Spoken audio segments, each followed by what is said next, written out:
Could it be that you are here to defeat the evil dragon Pollux?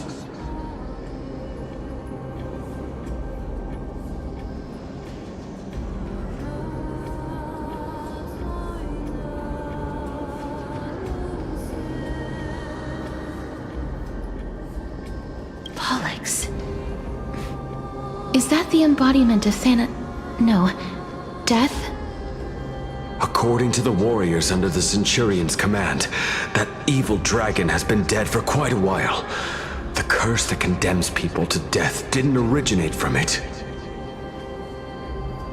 But they saw a girl within the dragon's embrace, and she is the true Reaper.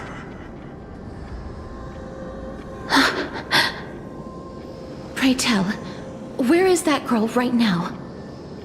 I've heard that the Queen spared no effort in bringing her back to the castle. Her Majesty intends to control all of Amphorius with this unprecedented power. As for whether this rumor is true, well, no one knows. You have my thanks for the invaluable insight that you've given us. Please, treat this touch as a token of my gratitude. You...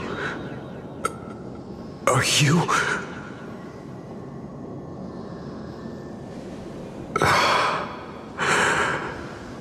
Thank you. This is his...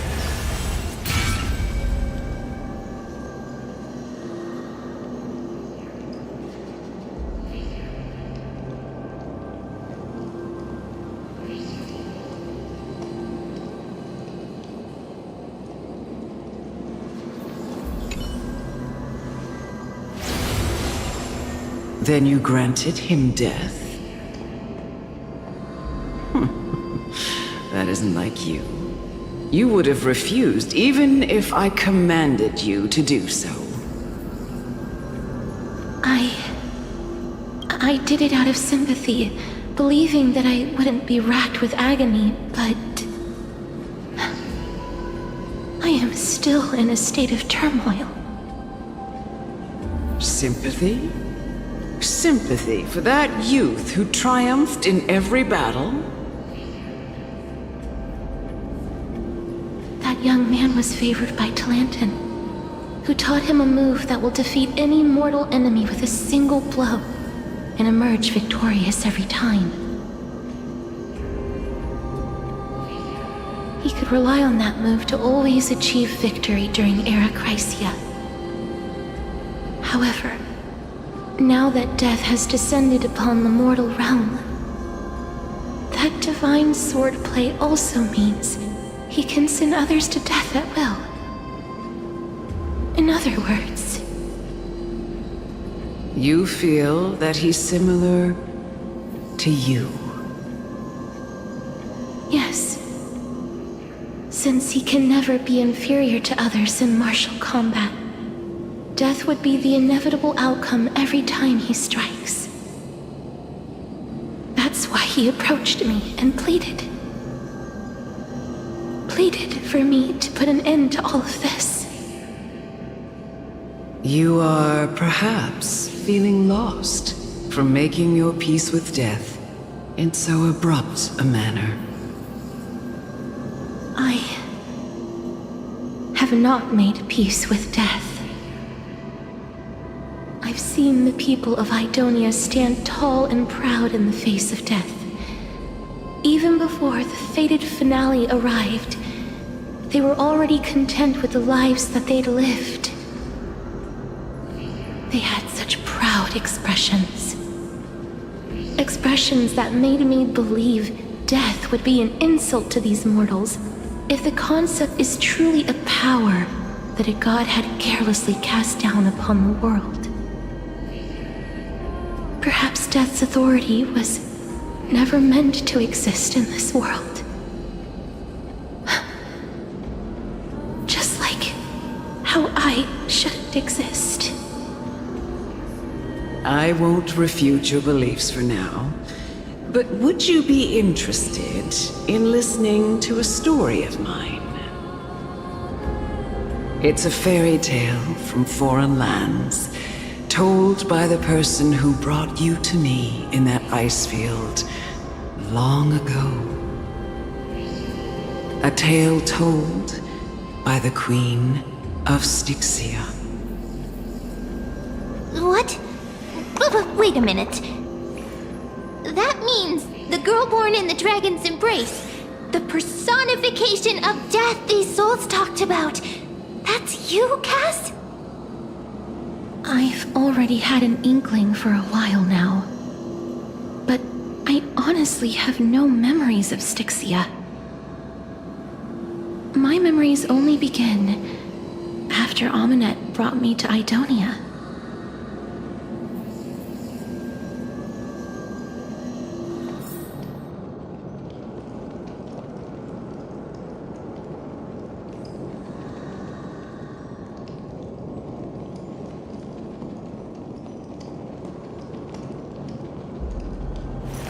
Not a good sign to be empty-handed.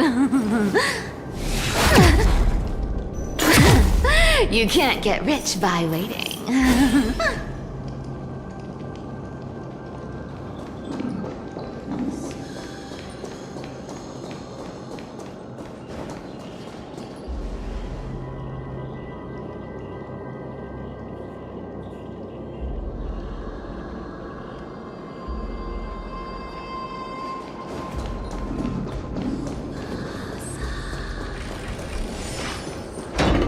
Don't look back. Keep moving forward. Always. It's yet another... Oh, this is...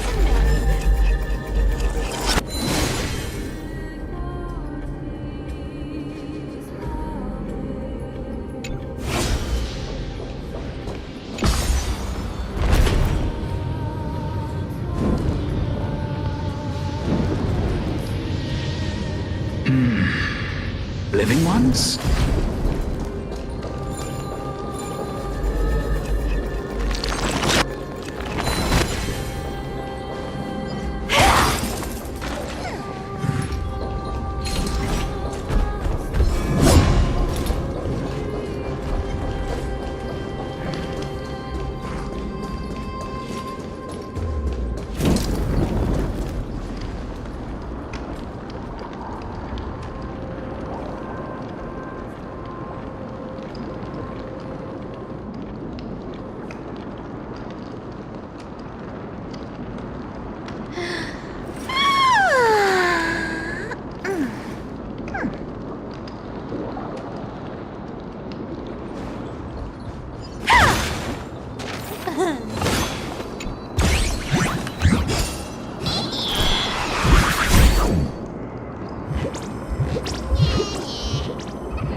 Please make it harder next time.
Free stuff is always the best.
you be the scions of Styxia?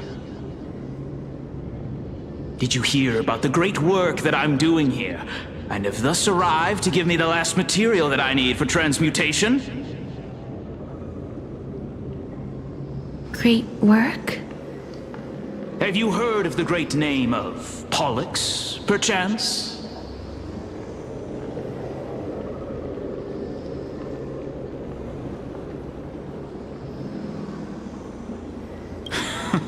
You have? Then that's good. During the Age of Myth, a time likely before your birth, I was the unsurpassed zenith of alchemy that none could reach. On the shoals of the River of Souls, I shall make Pollux soar again and bring death back to the world. But didn't that dragon already bring death to the world? Oh, looks like you don't know the whole picture. Well, it's true that the missing girl can grant death to mortals. Pollux, the one who delivered her onto this world, makes it so that humankind cannot die.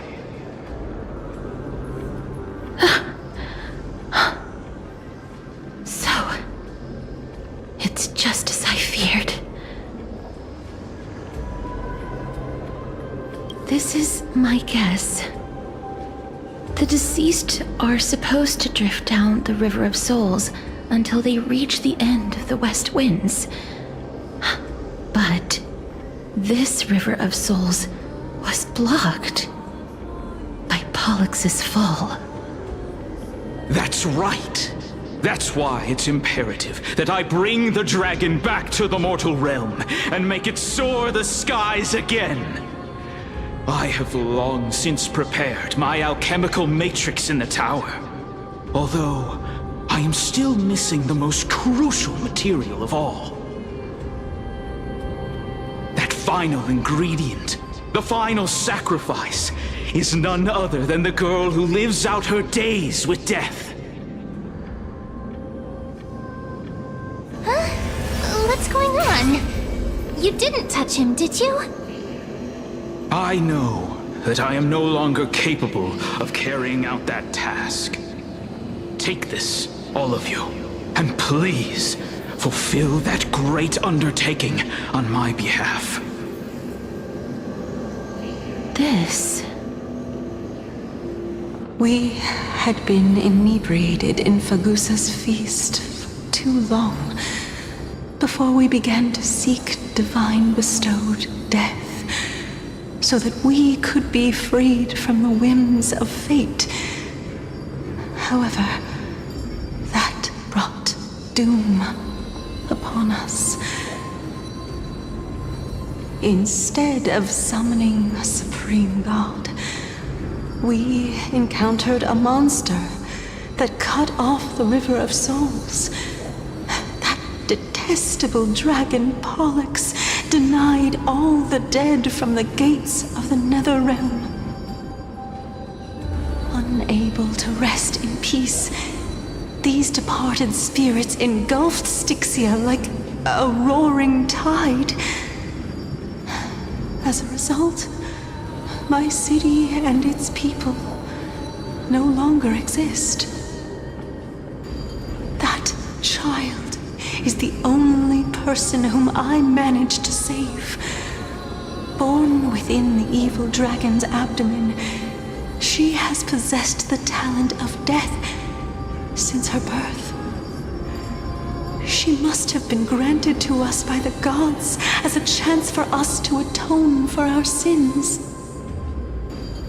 Please, you must nurture her to adulthood and prevent her from experiencing all of the suffering that we went through.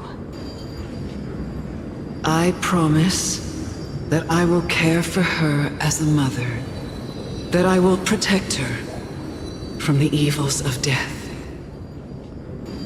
By Fagusa above, thank you for your kindness. As her mother, please bless this child with a name. before I am swept away by the river of souls. Please, let me know how I should address her in my next life. Oh.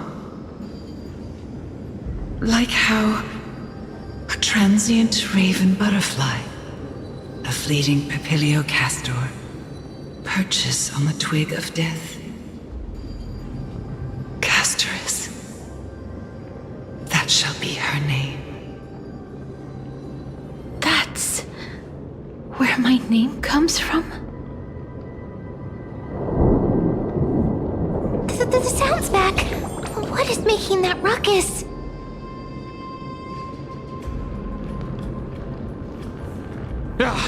Living ones, don't waste your time bickering. The Netherrealm's wrath is falling upon you. Black Tide Creations. When did they... Miss, please fight them with caution. Be careful not to suffer the same fate as those Black Tide creatures!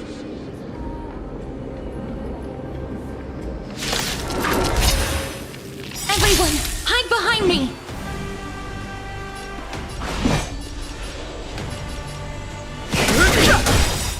You can't run! Our cute play session is over. With enough believers, lives become reality! Gotcha! The truth of life and death. Reveal the sanctuary is but a vision. Break! A little gray's too much for you.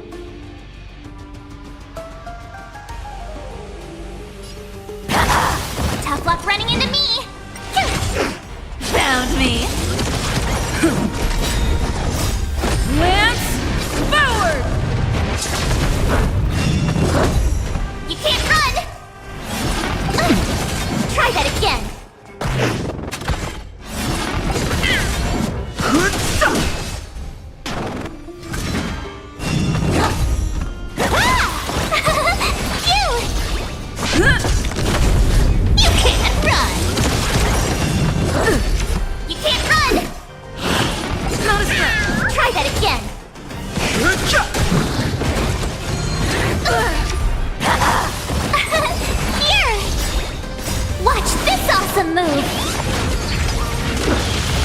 Found me. Lance forward!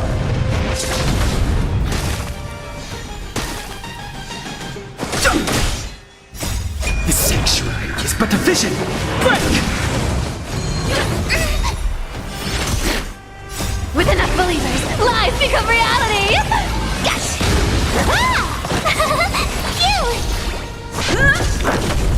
You can't run! Oh, there's so many of them! How are we holding up? Try that again. Found me.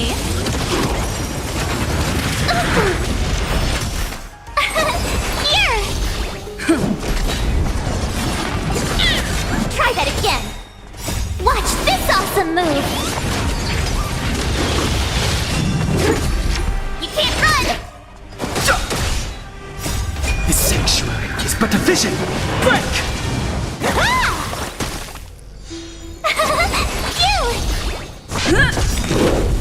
You can't run! Lance forward! With enough believers, lives become reality! Gotcha! Try that again.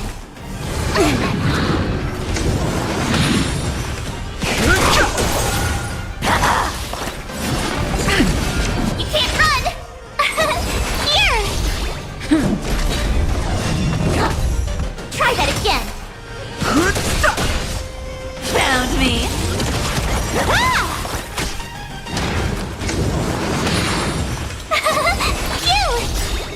Watch this awesome move! You can't run!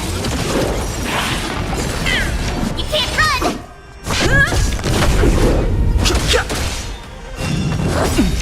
Try that again! The sanctuary is but a vision. Break!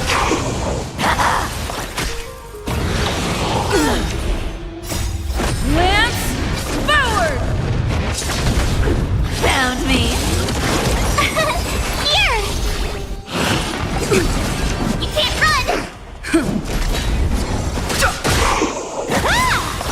With enough believers, lies become reality! Yes! Go away! Cute! Amateur. Try that again. Watch this awesome move. You can't run.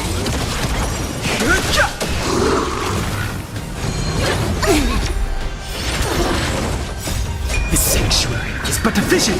Break! Here.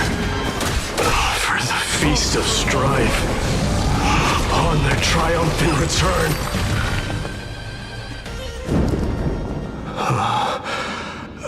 You?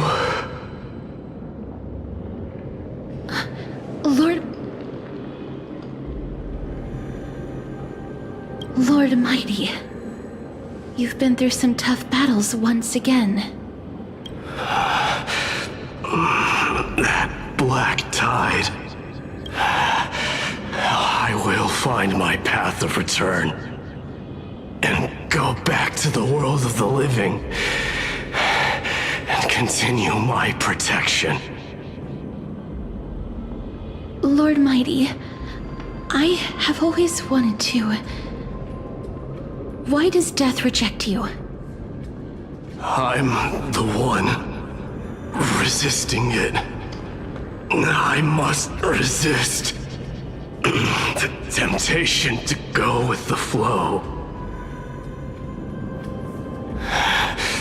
I'll go against the current and kill my way out of this cursed nether realm.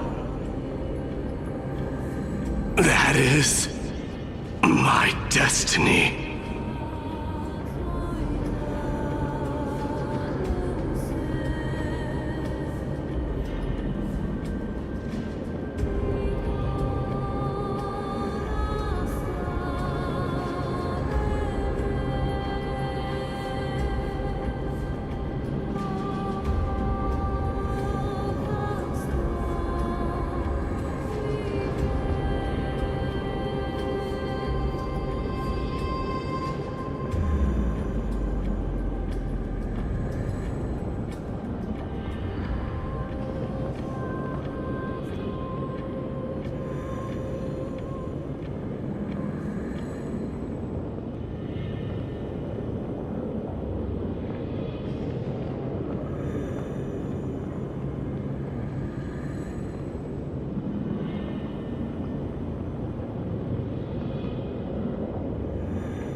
Seems like he's completely focused on resisting the temptation of the dead's whispers.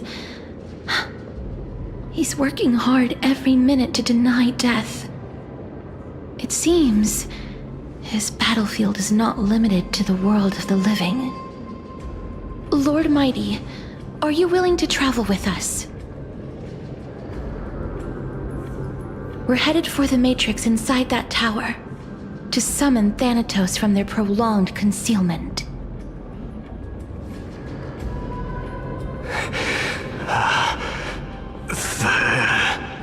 Thanatos.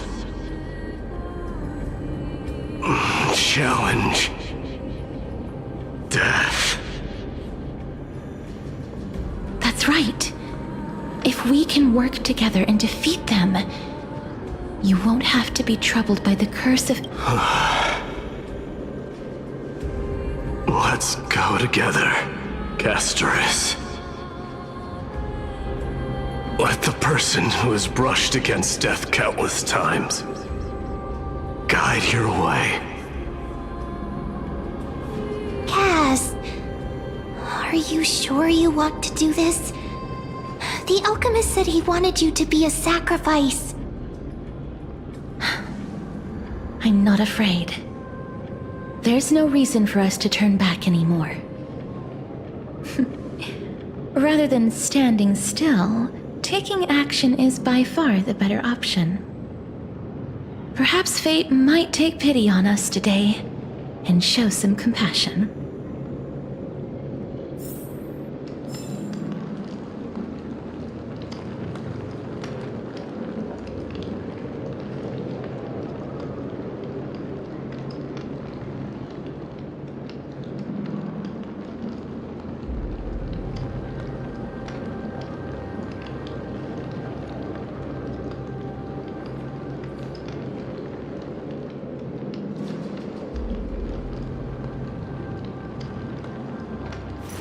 Not a good sign to be empty-handed.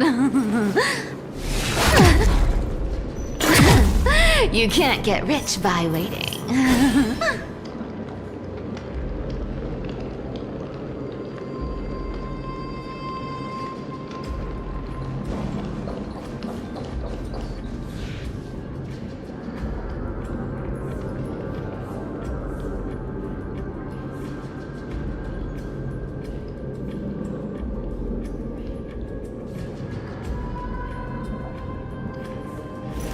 Not a good sign to be empty-handed. You can't get rich by waiting.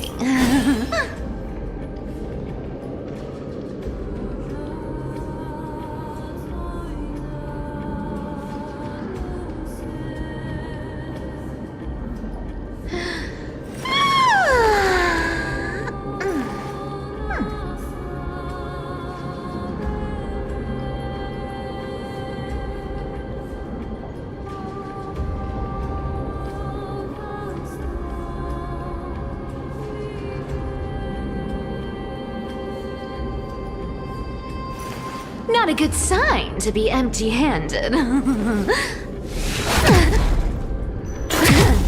You can't get rich by waiting.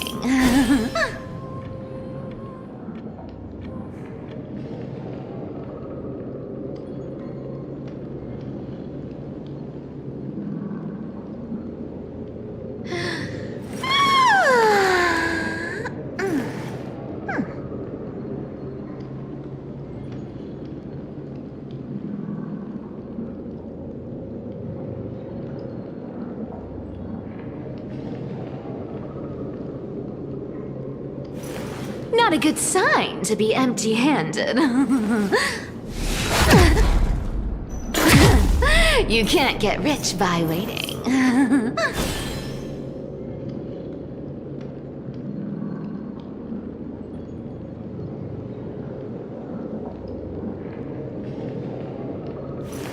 Not a good sign to be empty-handed. You can't get rich by waiting.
Not a good sign to be empty-handed.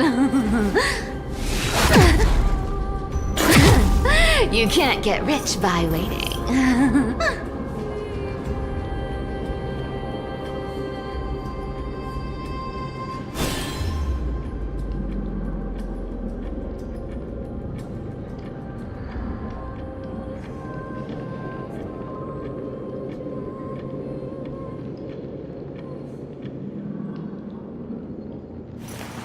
Not a good sign to be empty-handed.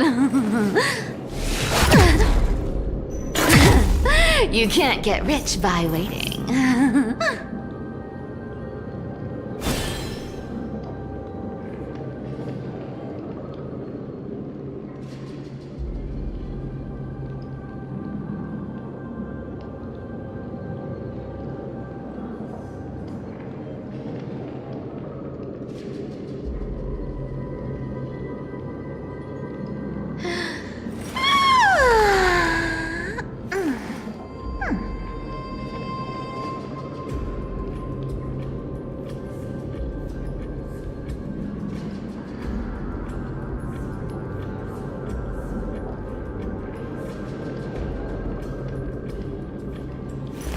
Not a good sign to be empty-handed. You can't get rich by waiting.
Not a good sign to be empty-handed. You can't get rich by waiting.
Not a good sign to be empty-handed. You can't get rich by waiting.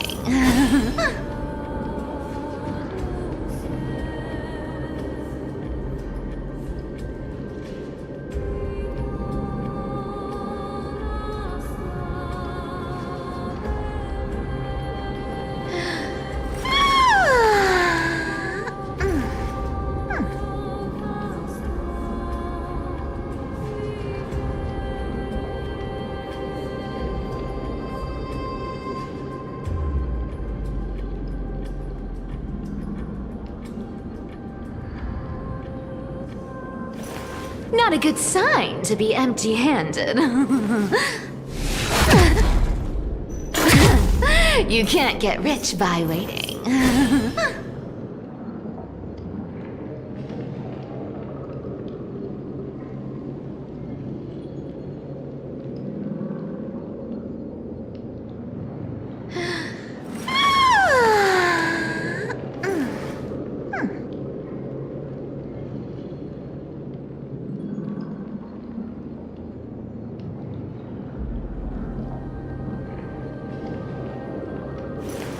Not a good sign to be empty-handed.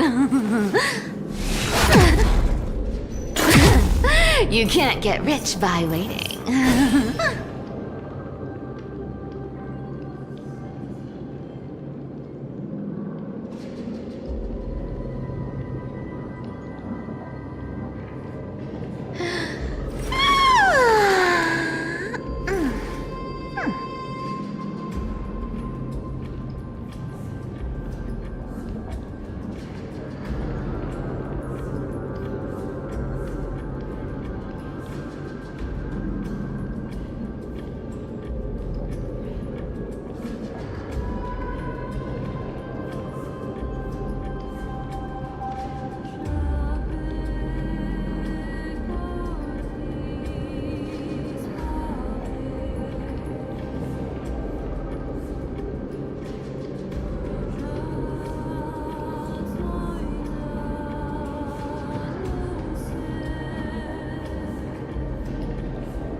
Not a good sign to be empty-handed. You can't get rich by waiting.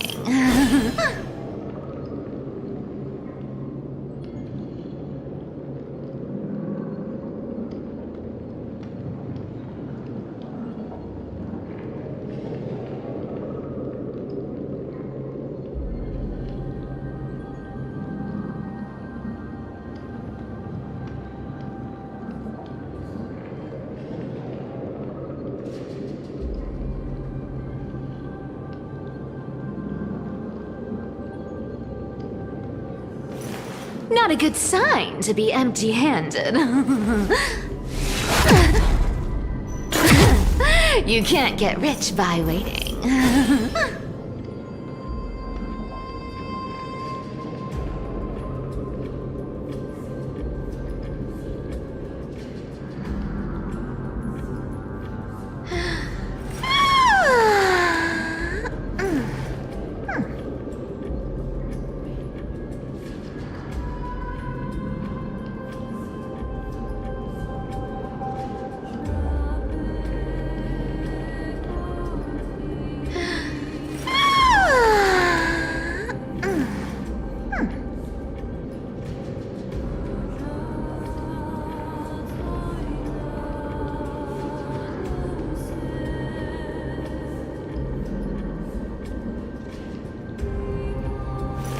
Not a good sign to be empty-handed.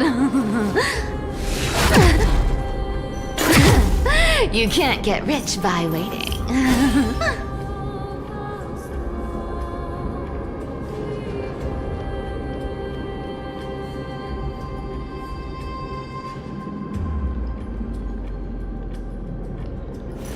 Not a good sign to be empty-handed.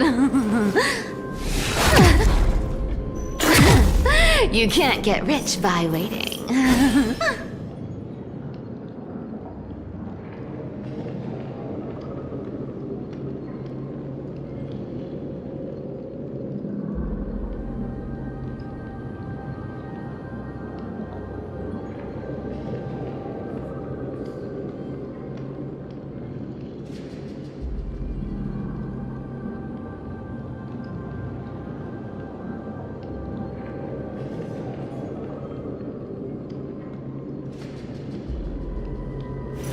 Not a good sign to be empty-handed.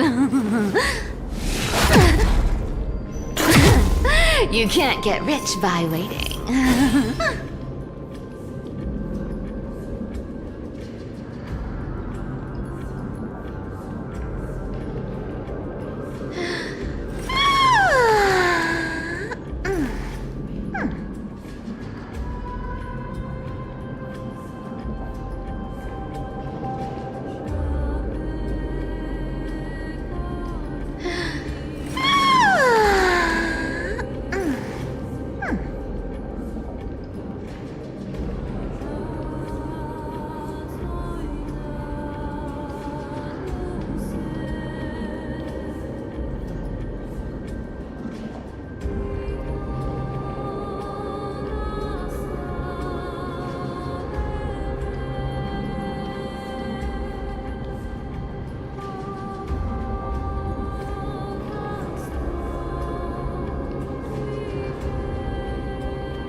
Not a good sign to be empty-handed.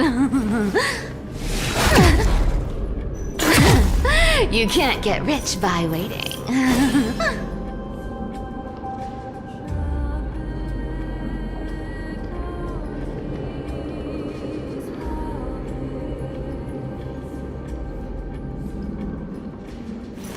Not a good sign to be empty-handed. You can't get rich by waiting.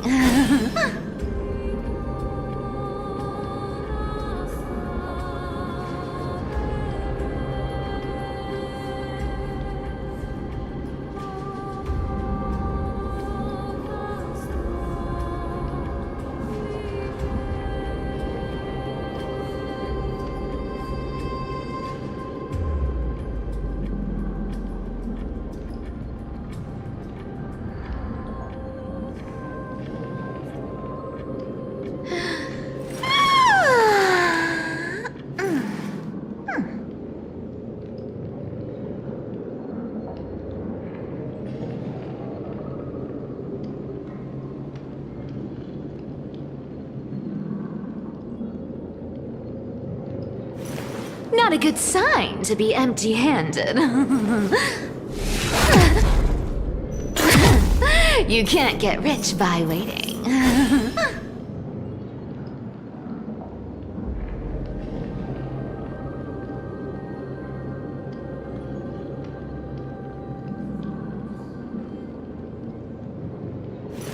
Not a good sign to be empty-handed. You can't get rich by waiting.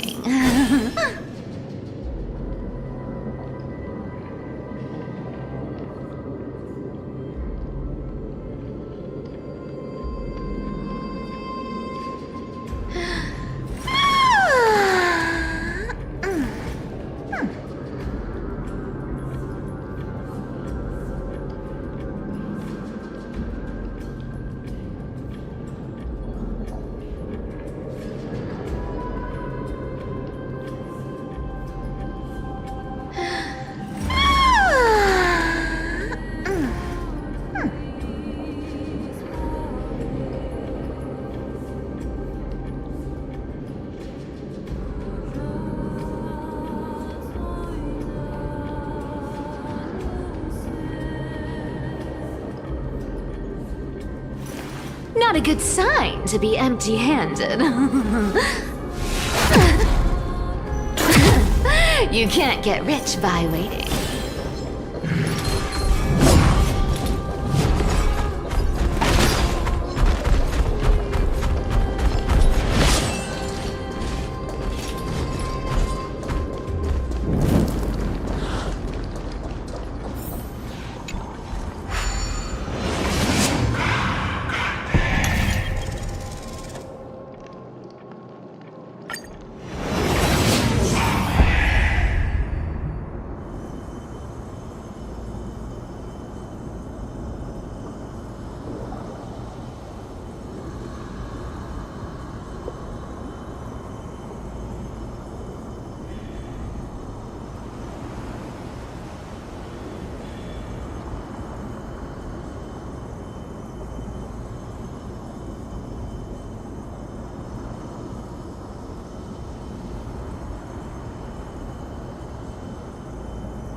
This is going to be difficult.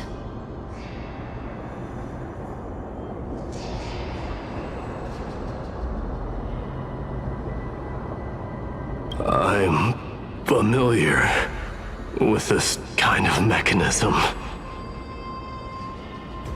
But I've never repaired broken chains.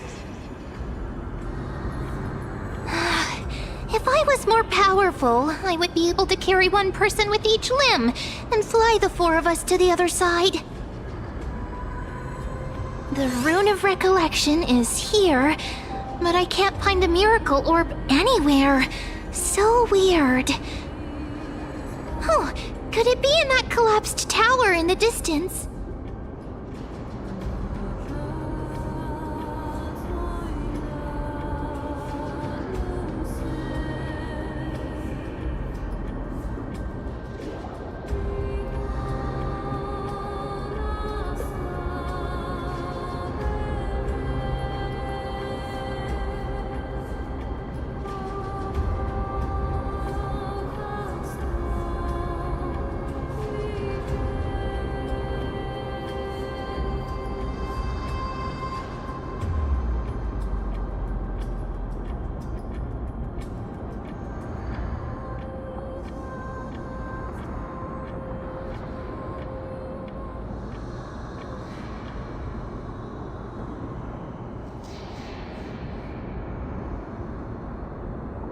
It's still up to me to step up in a crisis.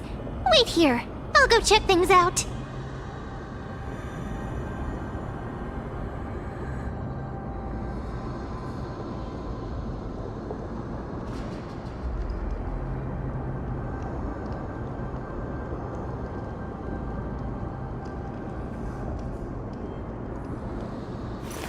Not a good sign to be empty-handed.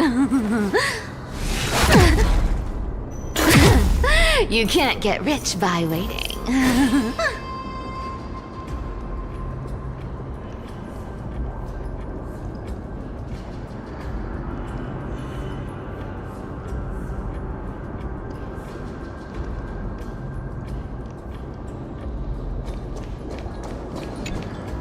Just shout for me when you need my help! Got it! Just leave it to me!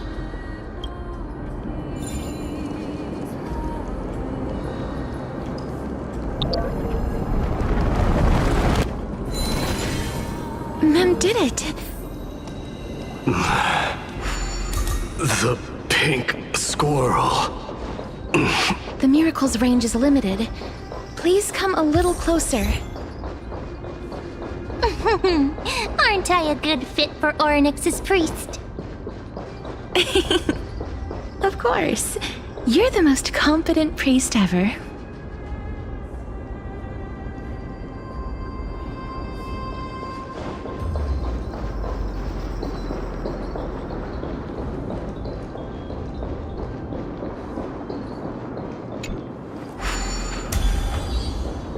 The alchemical matrix should be behind... Is that...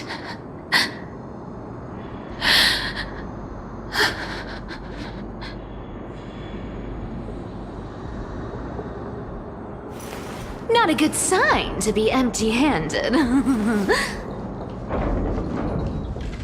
Wow, there are so many of you!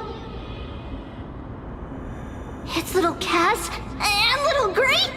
Oh, there's also little D and the pink puppy! Trian? Aren't you...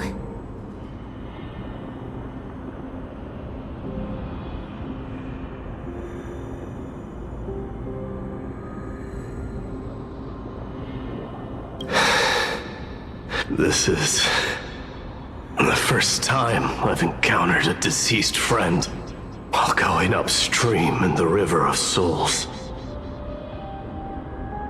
It really works like this. Just like the other departed spirits we've encountered along the way. I'm also unable to sense the aura of the living on Lady Trian. Yup, you're right. Trian already knows that she'll not be able to return to everyone's side. But Trian believed that little Cass would eventually return to the Netherrealm. So, Trian has been standing here, at this spot closest to the world of the living, and waiting for little Cass. Oh. It must have been very tough for you. But according to what Trian said, we're almost at the entrance of the Netherrealm. Trian promised Trevi and Trinan that when little Cass got here, Trian would get the gift ready and be the first person to run over and welcome you. So, little Cass, don't cry. Please, accept this.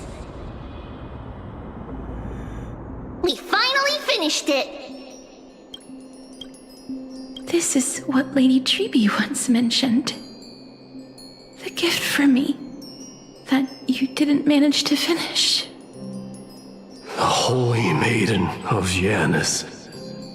Even when separated by life and death, their thoughts are still connected.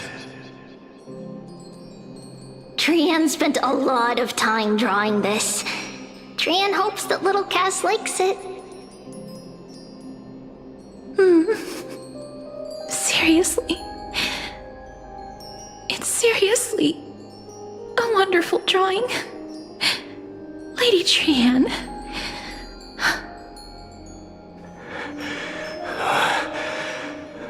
This is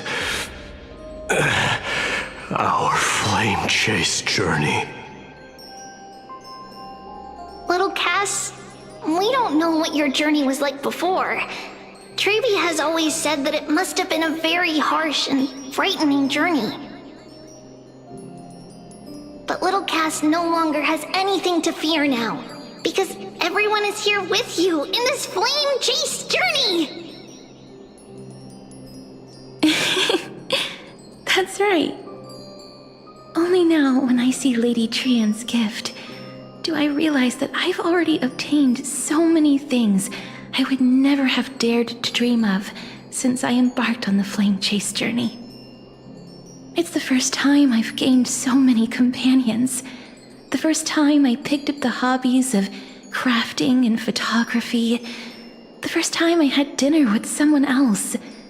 The first time I went to the market to buy the Chimera doll I'd liked for a very long time and hugged it to sleep. The first time I wore a dress personally made by Lady Aglaya. The first time I went for a walk with Lady Trebi, Lady Trian, and Lady Trinan. The first time I enjoyed the night breeze and looked up at the stars with Miss Hyacin. The first time I took care of Dromasis with the Trailblazer. Looking back at all these experiences I never thought were possible. It feels as though the scales of my life had shrunk from centuries and decades down to minutes and seconds. And all of them are so precious. I took countless photos in the past, but they're all black and white landscapes. I don't have a single one with friends. If I had known, I would have taken more pictures.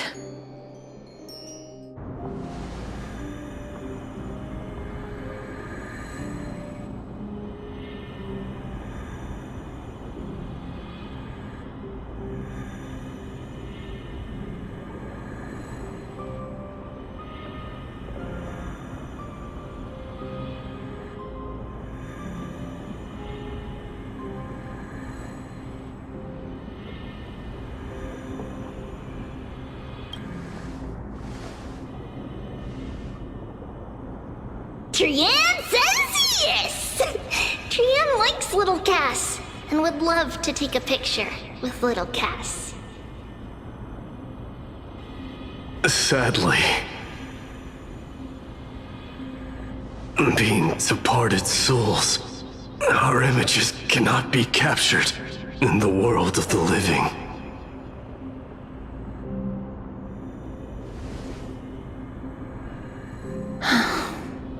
I thought so too. What? Are we seriously going to leave any room for regret?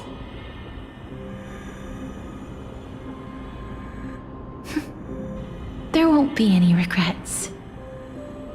This vivid drawing surpasses any photograph from the world of the living.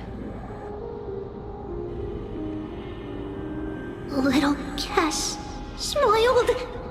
Treevee, Trinan, and Trian's wishes finally come true! I remember you once said that fate is not the flowers that bloom at the end of the road, but where people tread beyond the gate. Now, the path that belongs to me is about to reach the end. Thank you for bringing me the final key. Key? Little Cass, why are you talking in riddles all of a sudden? I have a feeling that soon, this gift of yours will become the key to saving Mrs. Life. Wow, that's amazing! Then keep smiling and carry on bravely! Little Cass, Little Gray, everyone, see you tomorrow!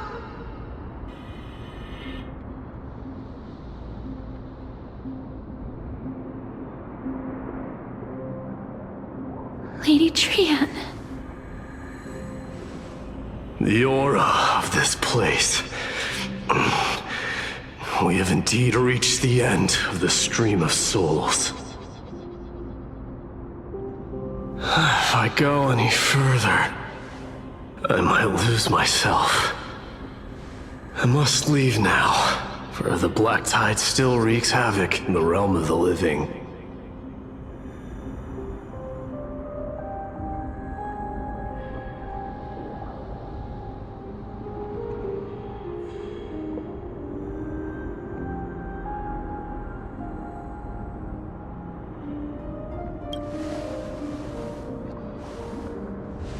I seek not to enter the door to the nether realm. Castorus, will you fulfill your duty for the flame chase?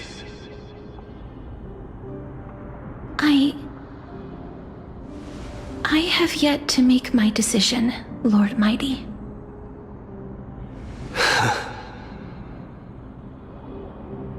No matter. Make the choice your heart desires. Even if it takes 1,000 years of waiting. I will continue to fight till I die. Then rise from death till the miracle descends.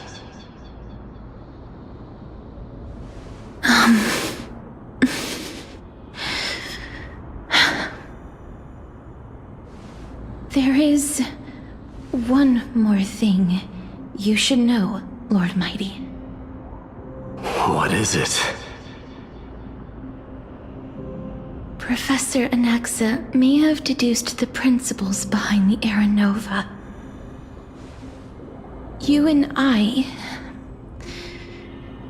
may be reincarnated as strife and death in the next cycle, becoming calamities wreaking havoc upon the world. I see.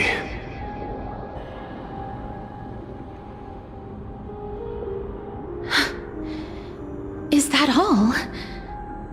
Are you going to accept such a fate without complaints? Do you have a strategy to shatter the shackles of our fate? I haven't found it yet.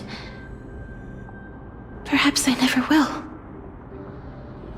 Then, cease wasting your thoughts on futile matters. Control what little you can. And when fate's inescapable grasp comes, resist it with the strength of your mighty will.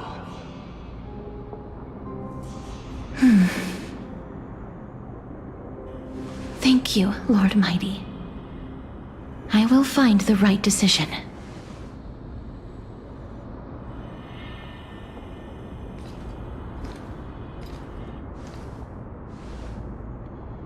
In the name of strife, may you meet a fitting end. This must be the alchemical matrix the spirit mentioned. Let's see. We need to insert Aquila's sky, Georios' earth, Kephali's fire, Fagusa's ocean, and Nestia's love. It seems our sweet Princess Homebody has made up her mind. In that case, seamstress, I suppose I no longer need to deliver your message. My time is rather precious after all. Whether you wish to break free from death or not, please, follow your heart. By the promise you once made, I ask that you fulfill your duty one final time. Castorus, please, live as a human, and die as one. According to that alchemist, the final piece is supposed to be me. However, he is not privy to the past, and therefore cannot see the full picture. The past? I saw the twins of death in Kephali's memory, and now I am certain that I was one of them. The trial of the Hand of Shadow demanded taking the life of your family. I died during that trial, falling before the gate to the new world. And my sister, whom I never met, became the Titan Thanatos of this cycle. She was consumed with regret over my death, so she used the Titan's authority to reforge my soul. Yet, it also means she has never revealed herself to anyone, hidden away from the entire world. That's because the Titan she became already fell at the start of everything. They died for me, and now lie in slumber in the River of Souls. You mean Pollux? That's right. The River of Souls is no material river. It cannot be blocked by ordinary means. Only a divine corpse can prevent the dead from reaching the next world. And that's why we have to awaken Pollux from death before we can retrieve the core flame of death. We have to reforge its body with the power of alchemy. But Does that mean you're also part of the dragon body? According to those departed spirits, I was indeed born as the dragon's twin. But before we talk about that, have you heard the sighs?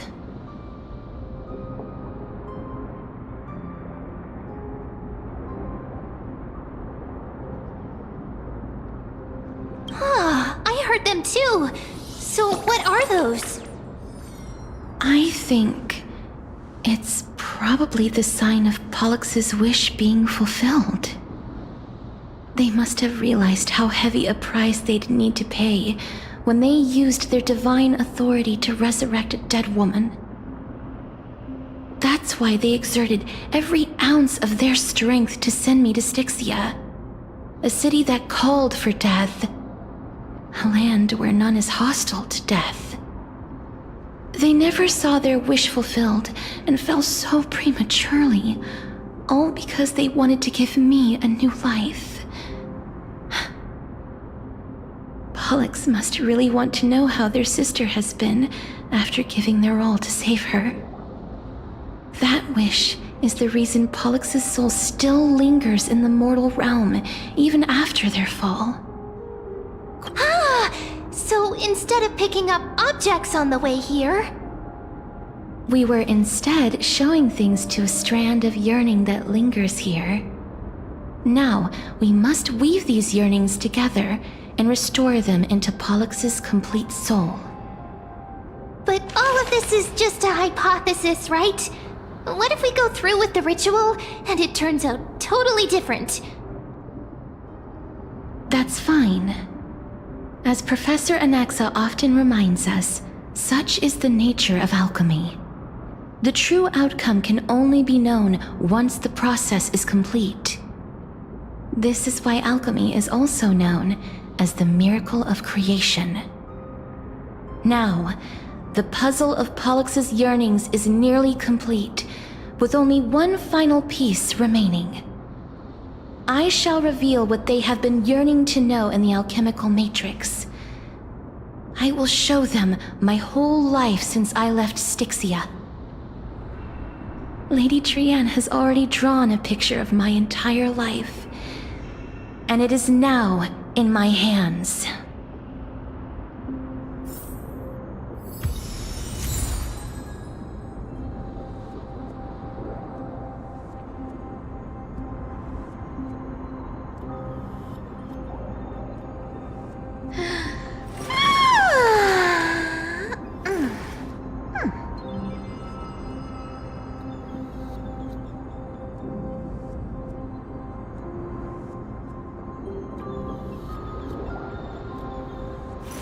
Not a good sign to be empty-handed. Then, let the ritual begin.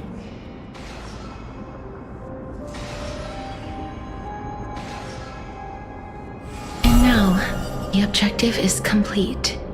That is all. Such is what Professor Anaxa always says after preparing for an alchemical ritual. And now, Pollux, I shall lift you from the river of souls and reforge your soul. Perhaps you will be disturbed by this, and your body may become horrifying to behold. But if even the slightest trace of your soul remains, the soul that once ferried me to this side of the shore, then please, look at me. I wish to thank you in person. I have obtained everything you sacrificed your divinity for. Lady Almanette. Did she recognize you? Oh, she must be the first soul we can communicate with here, right? I'm afraid she is just another spirit trapped here, like the rest of them. The only difference is that I was there when she died. Please, go on. I'm listening. Are you about to tell the story of Styxia? Yes. You're just as smart as I imagined, but... never mind. Now now's not the time. There's no need to worry, Elder. Take a look around you. You're already at the resting place of the dead. The world of the dead? But how? I understand that you chose to remain silent about the story to protect Castorus, the girl who coexists with death. But you no longer need to hide that story. I can assure you that you have protected that girl's life well.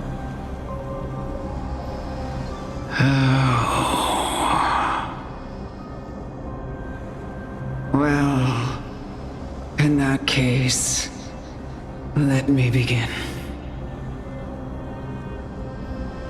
Styxia, the pearl of the ocean, plagued by unwarranted calamity and ravaged by death in the fairy tale.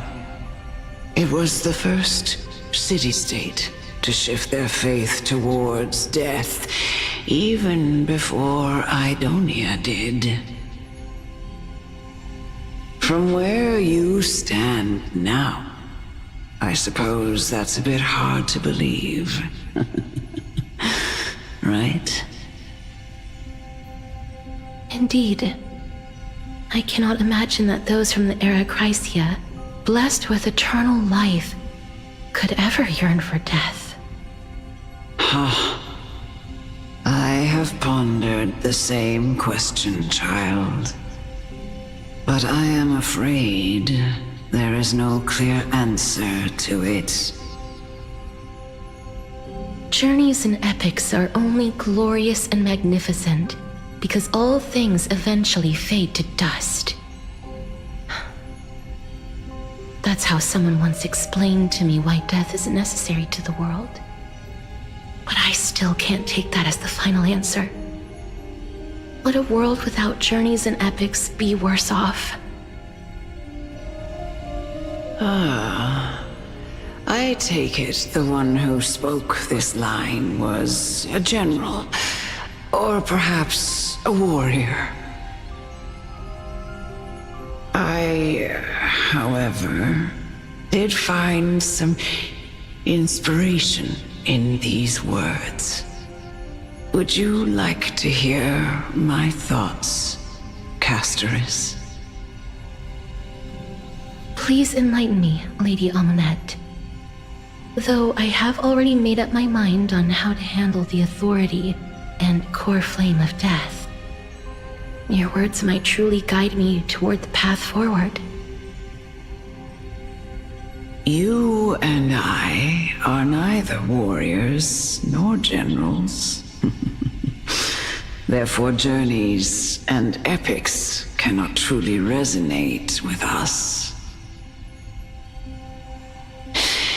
But what if I reframe it like this? What if love is not a trait bestowed upon mortals by Nestia, but a blessing from death? Love. No one ever invented the word cherish in the era when life was eternal. For all the good things in the world could be revisited endlessly, and every bond formed carried no risk of being severed.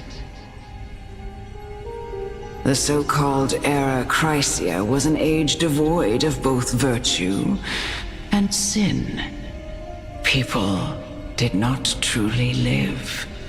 They simply existed, going through the motions without passion or purpose, then waiting for something to happen. Perhaps the people of Styxia chose to embrace death not out of fascination with its cruel and fearsome side,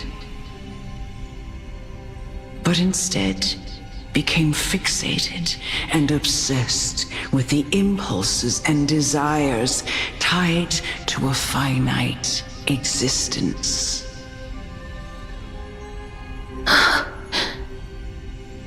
before. Death is not a thing of fear and desperation, but... That's right, Casterus. It is the reason we shed tears when parting ways, and also the original spark that ignited the passion of mortals. If you truly intend to deprive the world of death, then be prepared to witness it return to a state of stagnation. I understand, Lady Amunet. Our limited lifespan shapes all that we know and love. Not even the Death Titan has the right to take that away from humankind again. Nestia's love was the chrysalis of Gold's first blessing, but it most likely wasn't understood by mankind. We only learned to interpret this wonderful gift after Thanatos' arrival.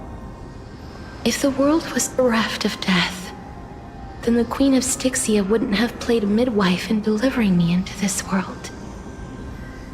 You wouldn't have welcomed me into Idonia, and Aglaia would never have invited me to join the Flame Chase journey.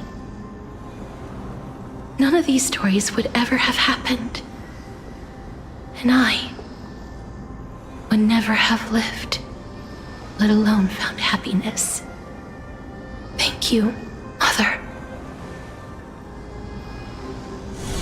I will use all the love I've experienced in this long life to complete the final miracle.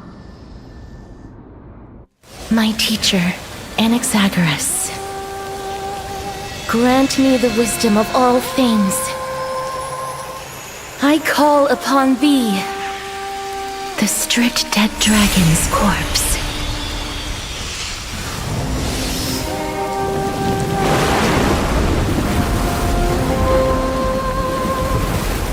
Rises from the earth, falls from the sky. As above, so below. This is the greatest power of all powers, unstoppable in this world.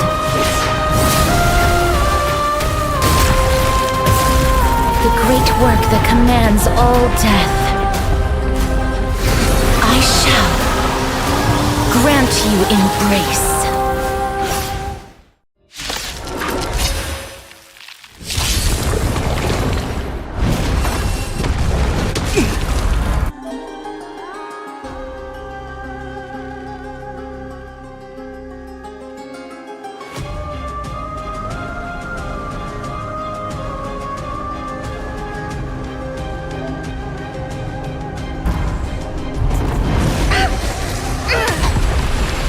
Is the girl who once saved my life truly gone? Or will you show yourself again once we eradicate this hatred and regret? Here's the deal. Don't fight too hard so I can go home early. Treasure! Come to me. You have the worst luck running into me. Stay right there while I give you a present.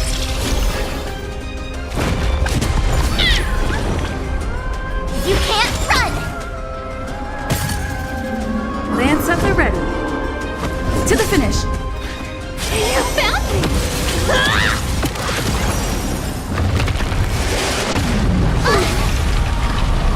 Try that again!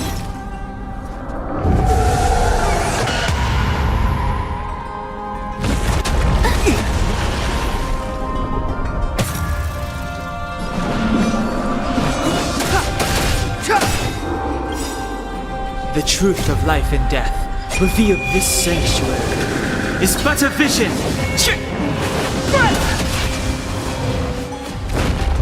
Amateur.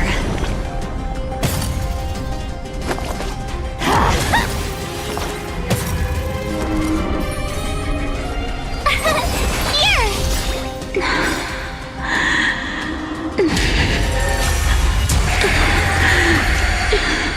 you're anxious. Shh. Don't be afraid. Lance at the ready. Lance ablaze! Lance forward!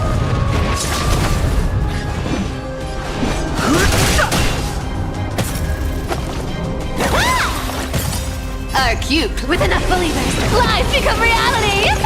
Gotcha! Told you I could fight.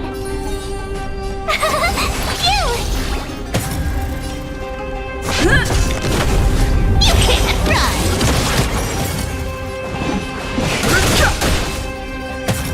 You want to take Try that again! Tough luck running into me! found me?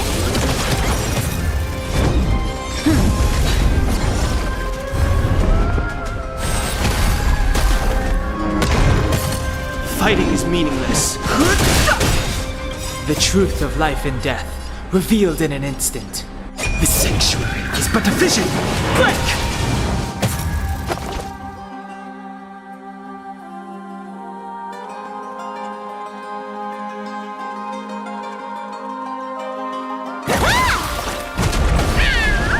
You can't run!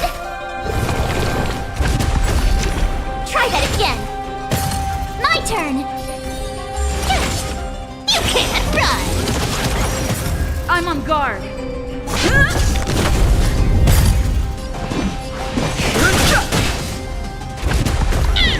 You can't run!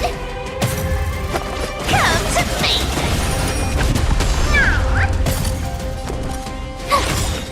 Found me? Gotta try hard. Watch this awesome move!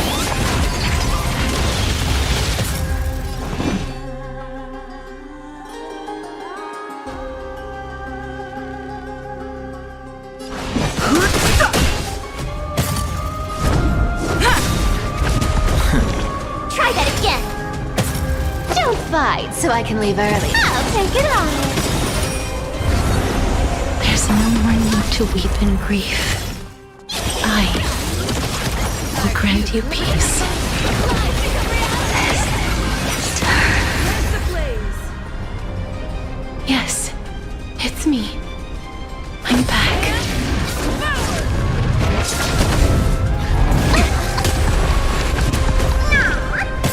Tough luck running into me!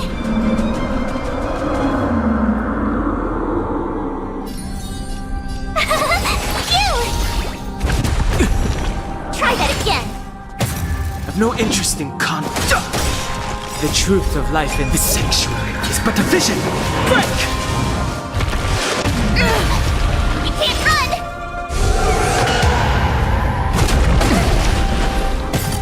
You want to take advantage? Come to me!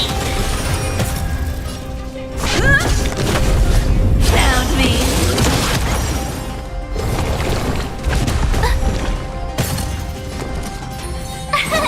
Here! This is the flame chase. Be careful. They may be moving by instinct, but there is fury welling up within them.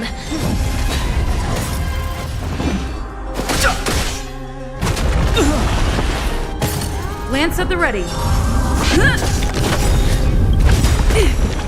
Lance ablaze! Lance forward!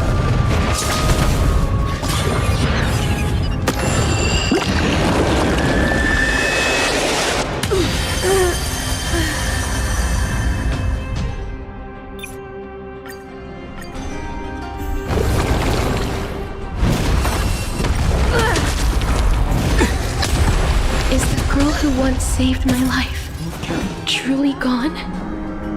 Or will you show yourself again once we eradicate this hatred and regret? You can't run!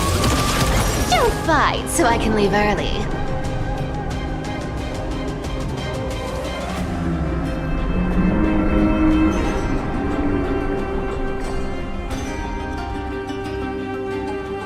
I'll take it on! My turn! Phew! Try that again! I'm on guard.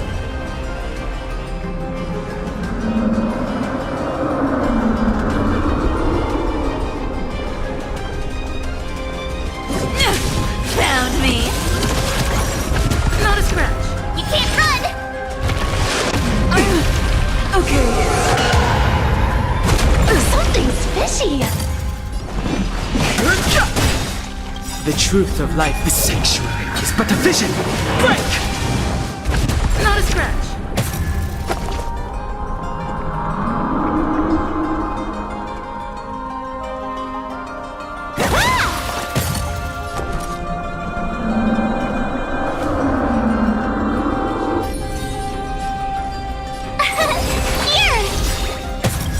Try hard some. Watch this awesome move!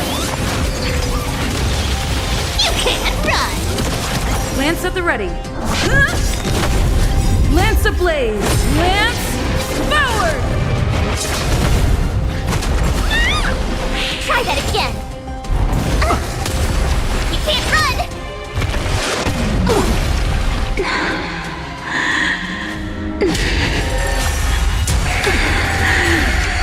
And I know you're anxious. Shh. Don't be afraid. Our cute play session is with enough believers. Life become reality! Gotcha! You!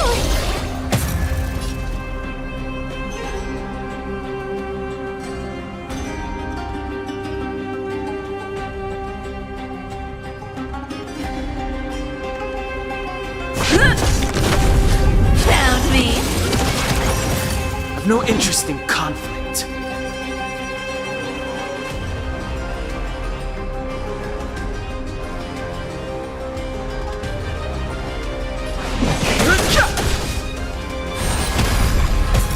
You want to take it? Here!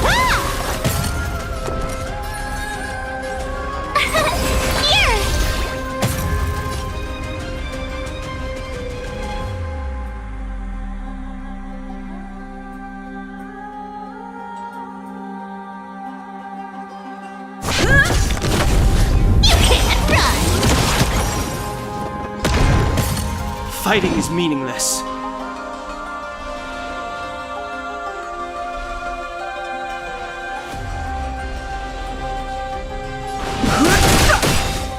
The truth of life and death. The sanctuary is but a vision. Break! There's no more need to weep in grief. I will grant you peace.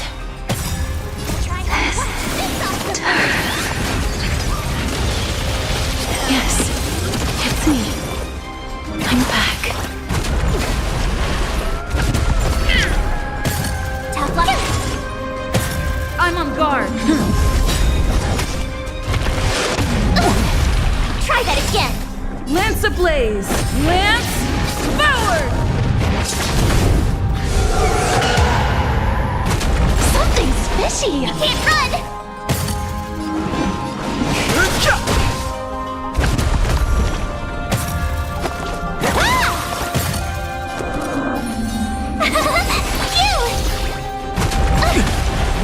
Try that again. You can't run. You're annoying. Be careful. They may be moving by instinct, but there is fury welling up within them.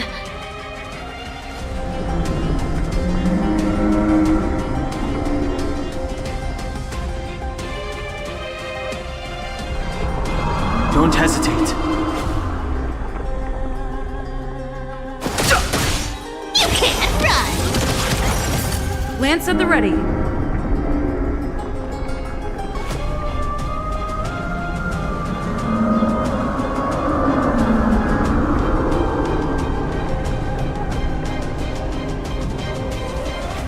Don't lose momentum.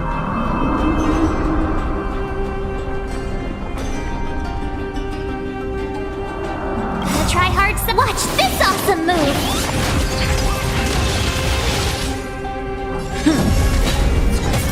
No fight.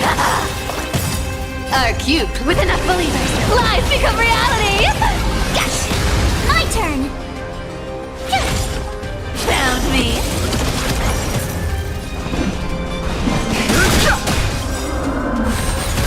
The truth of life is the sanctuary is but a vision. Break! You want to take advantage?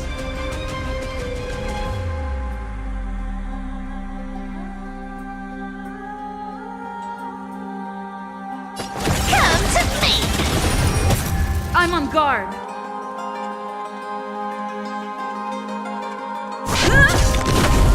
You can't run! Please. Don't turn back to the Nether Realm.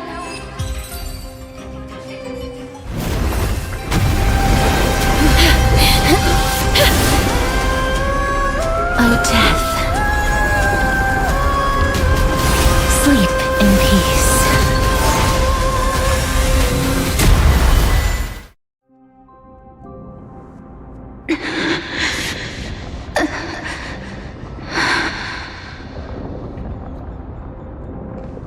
I'm sorry I have to wake you up from ancient death.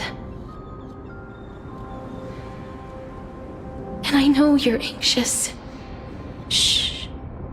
Don't be afraid.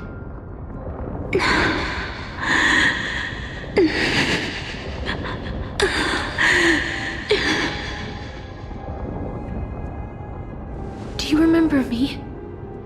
I'm the girl you once carried across the Sea of Souls.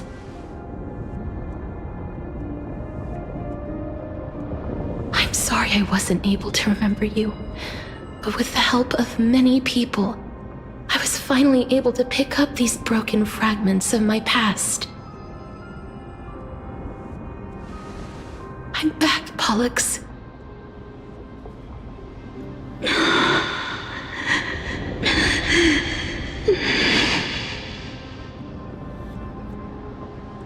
I know this might not be what you wanted.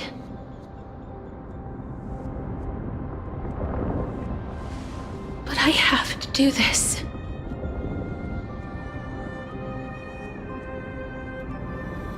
So please, carry me across the Sea of Souls again and return me to the Netherrealm, just like you did in the past. Please take me to where the core flame of death rests.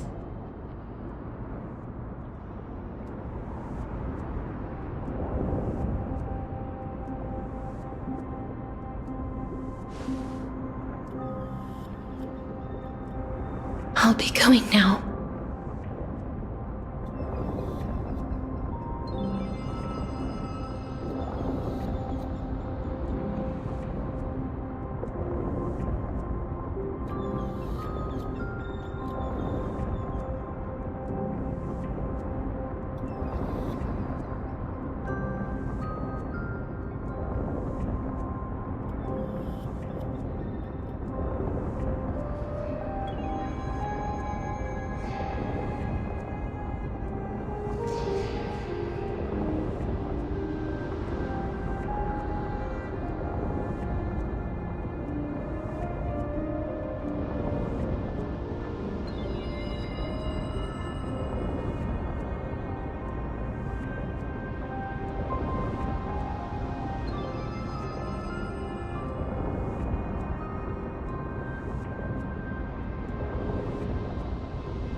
They may look scary, but as long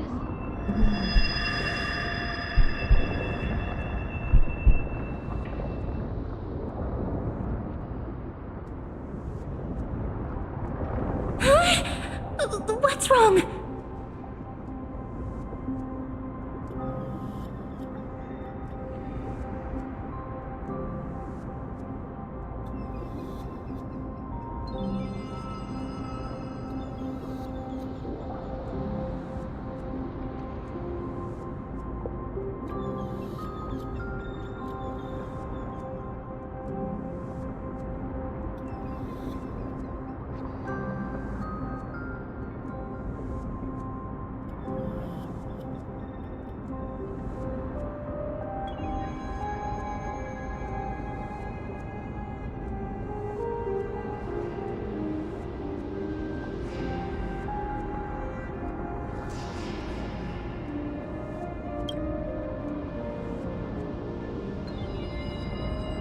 Are you...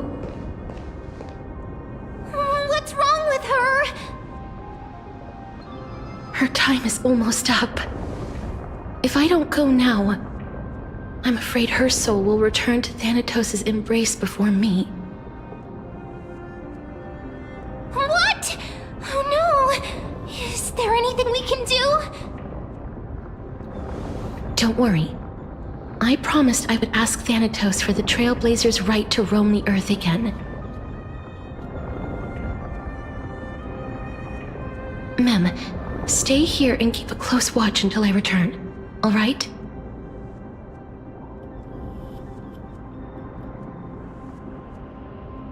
All right. I'm the best at taking care of others. Go on, Cass. Make sure not to leave yourself with any regrets.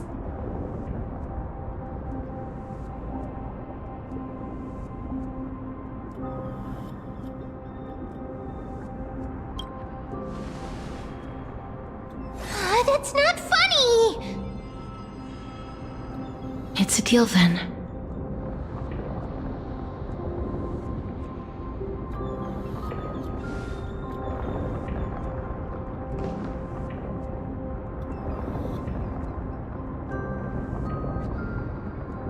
Please.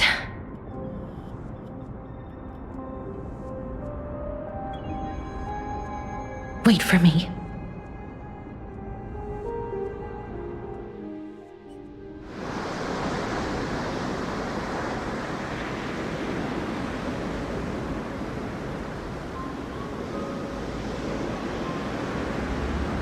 After all that, you still ended up back here.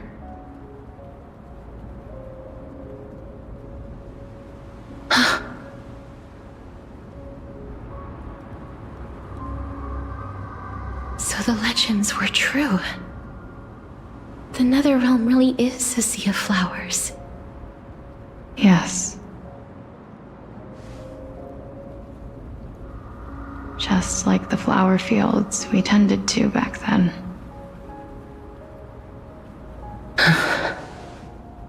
Is that you, Polixia?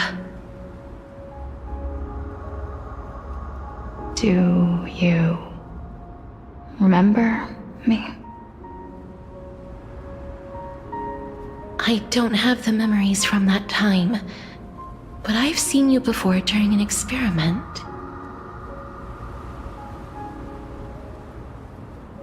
I see. Call me Thanatos, then. It'll be easier. However, since you recognize the name, you must already know everything about Thanatos, right? Yes. I'm here to reforge the order of life and death in Amphorius.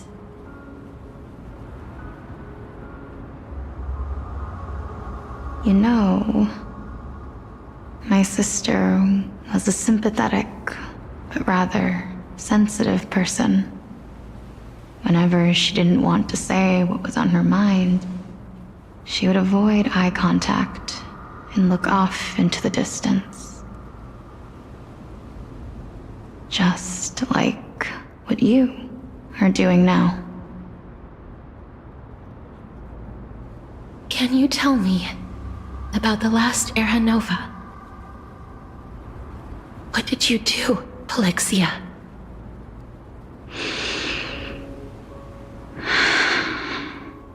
Where should I begin? I suppose we can start from the beginning. A long, long time ago, there were a pair of like-minded twins. As foretold in the prophecy, they were chosen to be successors to the god of death. But fate was cruel. The price of attaining divinity was to take the life of a family member with our own hands. That trial was indeed recorded in that memory. Then you should already know that my sister voluntarily gave up her own life, so that I could ascend as the demigod of death. But I couldn't accept that. Why did we have to kill each other for a future she'd never see herself? That's not fair. So, while weaving the laws of the new world, I shattered the forbidden bottom line for life and death. I reshaped my sister's soul and took the form of the great dragon Pollux to carry her up the River of Souls and back into the mortal realm. But our fates were already decided and manifested in unexpected ways in response to my futile actions. Aging is an unbreakable law of nature laid upon humankind, created at the same time as death. When the living die, their souls will meet Thanatos, who would determine where every soul goes. If the Reaper raises their left hand, the soul is granted death and allowed to enter the Netherrealm to await reincarnation. If they raise their right hand, the soul is rejected by the Netherrealm and returned to the mortal realm to continue walking the earth. That's why the Hand of Shadow can only lay down judgment and not embrace another being. Yes. Death was originally a pair of hands, but they were split in twain when we reached the mortal realm, never to touch each other ever again. The half of Thanatos that represents life, the undying human who grants death, that was the curse I forced upon you. Then, what about you?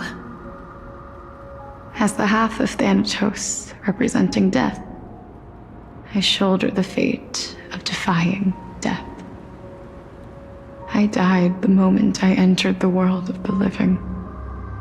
From then on, my Titan also no longer existed in this world.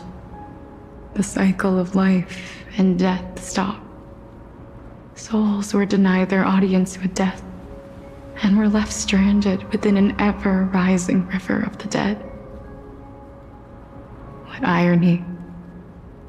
My selfish desire to save your life gave you and the world a fate far worse than death instead.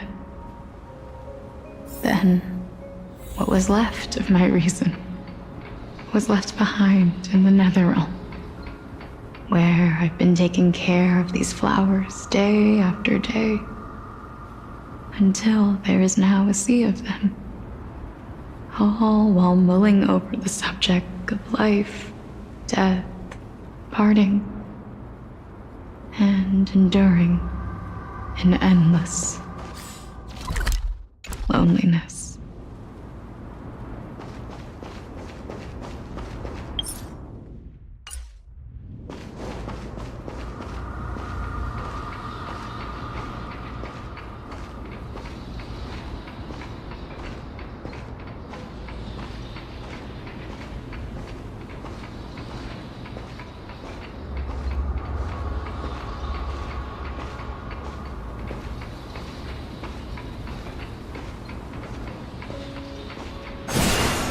Fate is absurd indeed. Our lives were a mirrored image of one another, like a pair of hands. Even so, we arrived at the same destination.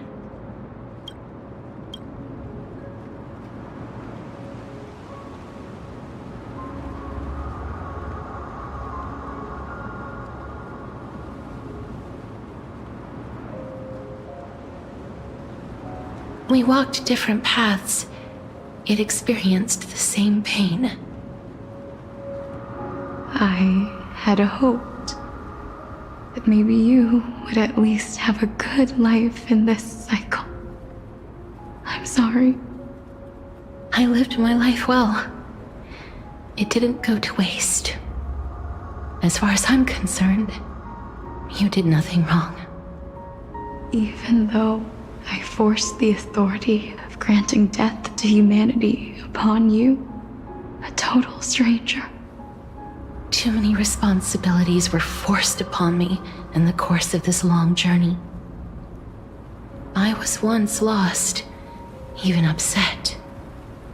But I realized recently that if it weren't for your blessing, I wouldn't have understood the source of these emotions, nor would I have realized my purpose. I wouldn't have made it here to reunite with my missing half. And we wouldn't be discussing our past while sharing the same view of this landscape. I wouldn't have understood the meaning of our existence. The meaning of our existence. This sea of flowers blooms on dead land, because we sowed it with the seeds of our separation and watered it with our tears of loneliness. Yes, the only thing death is allowed to create are flowers that bloom from blood and tears.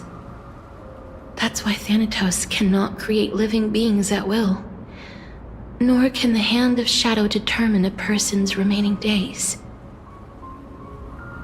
Because the life and death of mortals should never be dictated by another's will. Are you saying there's no point in Thanatos' existence?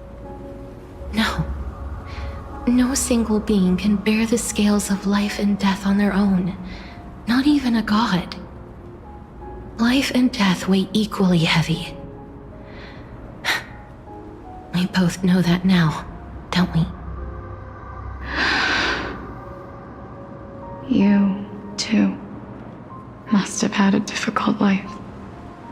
We've taken quite the ridiculous journey together, haven't we?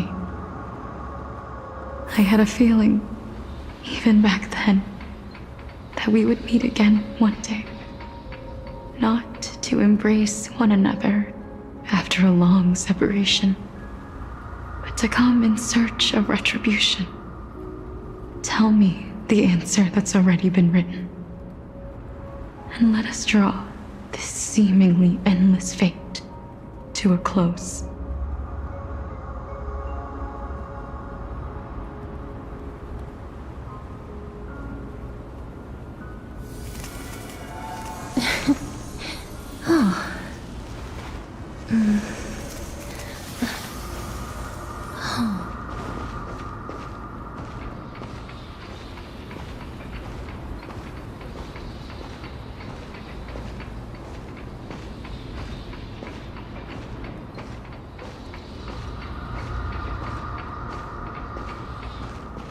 It's been far too long.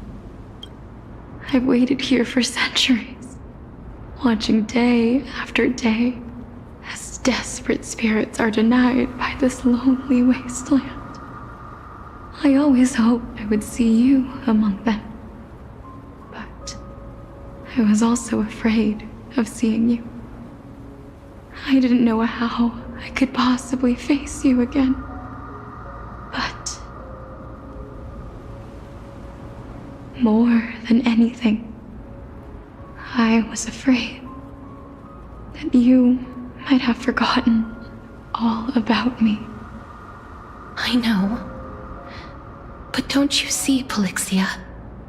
I made it back anyway. You don't have to shoulder death's authority on your own anymore. It was always meant to be held in two hands anyway. So, let's give our core flame to her, and have her take it back to the mortal realm. Give humanity back their cycle of life and death. Our responsibility as Thanatos was never about picking out favorite souls. We were only meant to watch over life. Let's tend the field together, and create a warm sea of flowers for all the souls to come.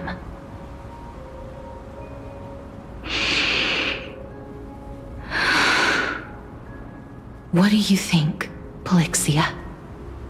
Yes, just one last step. You shall wither, and through that, the dead will sprout again from the remains, and be reborn with the dead flame. As foretold by the prophecy, Thanatos' authority is only destined for only one person to wield. As the Chrysos heir of death, as their demigod, as a titan, our fated moment has arrived once again. Just like before. Yes, just like before. But unlike that time, the ones undergoing the trial this time are prepared. You've made up your mind? Yes, as dictated by fate. But I won't be afraid. As long as you're here with me. Complete your trial in this life. Grant me the embrace of death. And light the spark of life ablaze. You've been tempered by life and death. I know you'll be able to give this wasteland its first breath of life. Like a raven butterfly, flying swiftly into the netherrealm, perching on the twig of death.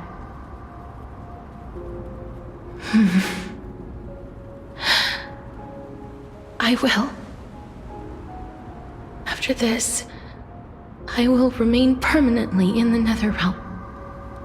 The River of Souls shall return here and rain down from the sky, scattering souls across the earth. The cycle of life and death will flow once again.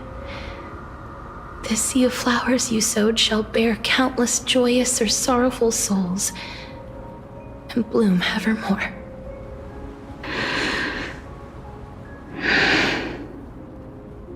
Thank you. Just one last thing. Can you grant me one wish? Of course. What is it? Please, don't forget me. I promise you, when we meet in the next world, even if I have endured another reincarnation, even if we do not know each other's names, I will still hold you tightly in my arms, just like what I did when we were born. Casterus. Casterus. You're as beautiful as a fleeting butterfly.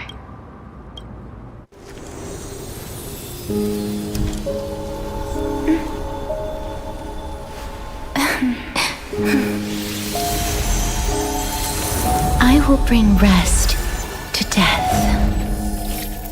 And from now on, stagnant life will once again flow.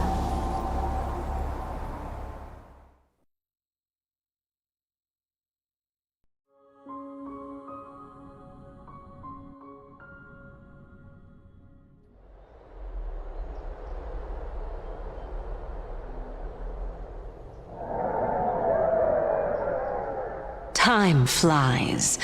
In the blink of an eye, the 15th entry hour is already at hand. When this farce is over, your soul will be placed on the scales of life and death. Are you ready? No need to ask so many times. Of course I am. Then why do you drag your feet? Is your fear of crowds holding you back again? I simply find them too noisy. Paying attention to conceited fools like them would be an utter waste of my time. Such harsh words. As I see it, you are no less arrogant than they are. I couldn't agree more. Oh. I did not expect to hear that from you. Are you not going to refute me? I know myself better than you think I do. At the very least, better than a stowaway like you. And they say men whose ends are nigh have but kind words. Well, that is exactly why I chose you. Should I thank you for the compliment? The hour of the trial has come. Do you have an answer for me? And how will you prove the veracity of your argument? I suppose there is no point in putting this off any longer. Do you recall where we stopped the last time? You were saying that Amphorius's history is cyclical. Indeed. The demigods that bear the core flames eventually become the new titans at the world's end. Remember what happened on the Holy Mountain? Calypso, Naias. As their destined ends approached, one by one they left this world, leaving only the twins, who are fated to succeed death. Unfortunately, while their journey is consistent with ours, you and Calypso, as well as Nicodor and Naias, act as supporting evidence.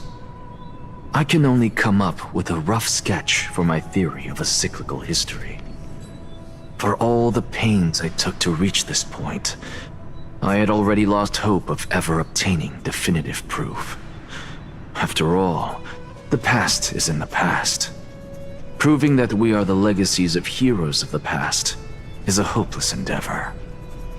That is, until I met a girl named Polixia and her sister. If Castorus was truly sent from the past to the present for the Titan's self-serving reasons, then having lived through 2 cycles, and with Styxia as the pivot, she will no doubt be the link to connect all of this together. If the Twins of Death can bridge 2 cycles to reunite at the shores of the Sea of Souls, then my hypothesis will no longer be just a hypothesis. And you too will get the answer to your question. Well, that is all well and good, but how can you be so sure?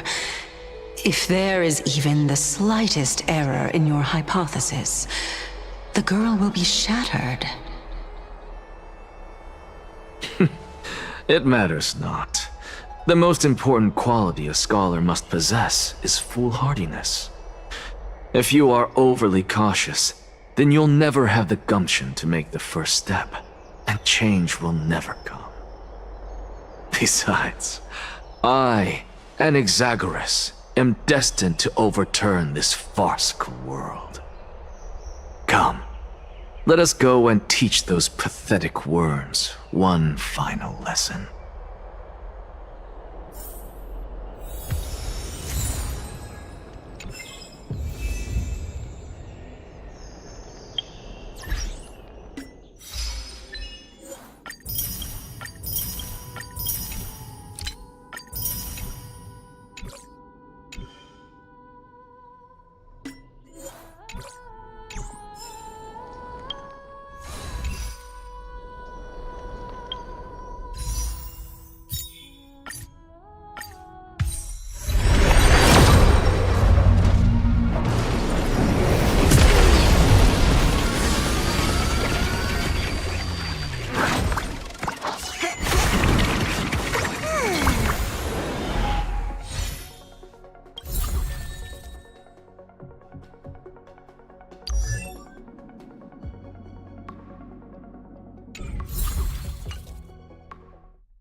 So they are leaving the final debate to him.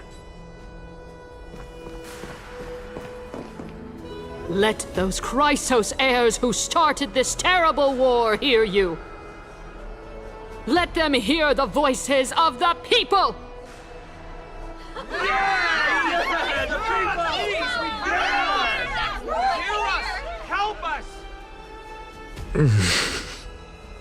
As always, that woman knows how to stir up a crowd. Professor Anaxa, I thought you'd pass on this. Everyone must cast their vote, or this assembly would serve no purpose. Prof, do you truly think it's wise to entrust the fate of the world to an assembly like this? Akama has stood strong under this system for 1,000 years. It stands to reason that there is purpose in its existence. But that is not what you're asking, is it? What you really want to know is Aglaya making the right decision in entrusting the fate of the world to you? Nothing ever escapes you. I didn't spend all those years teaching you for nothing. Most people only take 4 years to graduate, if I recall. To tell the truth, I feel like I'm on my way to an execution chamber instead of a podium. So, do you have an answer to that question? No, I don't.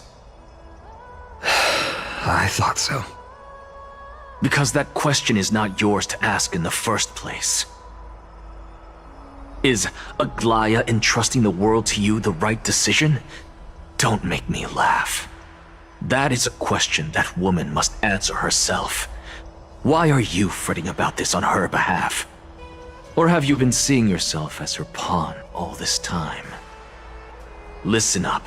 I'll say this only once. Flip your perspective around and ask yourself this instead.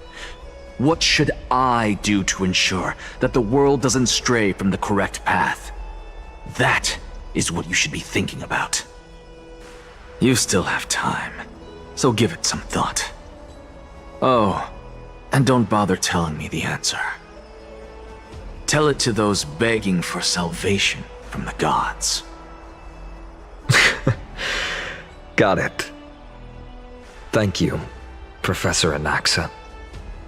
That's Anaxagoras to you. Who will you be voting for? That'll depend on how well you perform. May Circe safeguard your thoughts.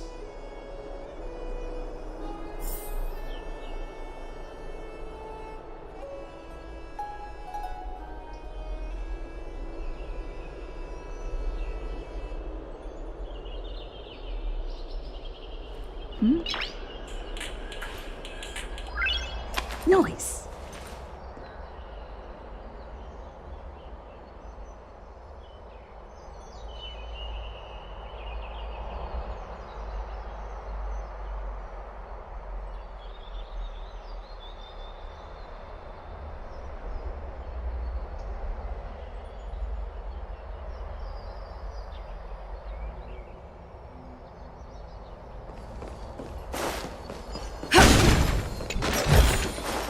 Is that all?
Lord Anaxa, you're finally here.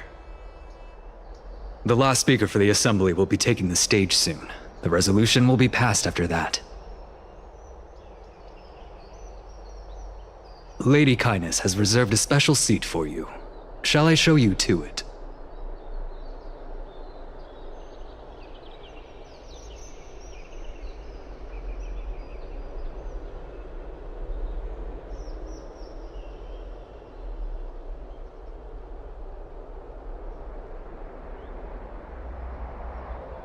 All right.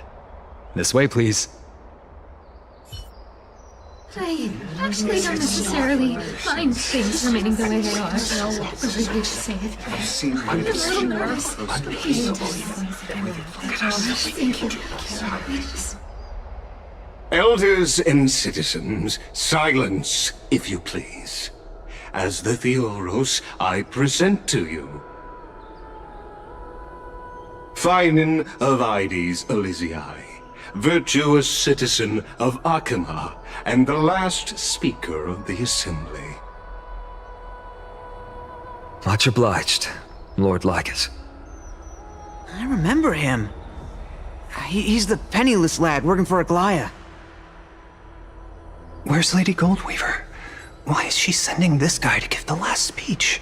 Is this really the end of the Flame Chase journey? Can this dude really face down Kindness? I actually don't necessarily mind things remaining the way they are. Really say it. By Kefali above, dear citizens of Akima, as you look upon me, so too do I see you. I see your fear and misgivings, your apprehension about the discord between the Chrysos heirs and the Council of Elders, and your uneasiness about the future of the Holy City. Yet, before you contemplate something as grand as the fate of the world, I ask that you look closer. Look beyond the horizon illuminated by Kefali, at the crisis threatening to overwhelm us. What? Ides Elysiae, my beloved hometown, is a village forgotten by time. It is a place with the most invigorating breeze and wheat fields that spread all the way to the sea. I once thought that there I would enjoy a lifetime of peace and quiet with my friends and family. How I wish I could invite all of you to that paradise, far from the noise and chatter of the world. Alas, I can't. Because she, and all that she nurtured, all that I loved, they have long been devoured by the black tide. My beloved home is no more.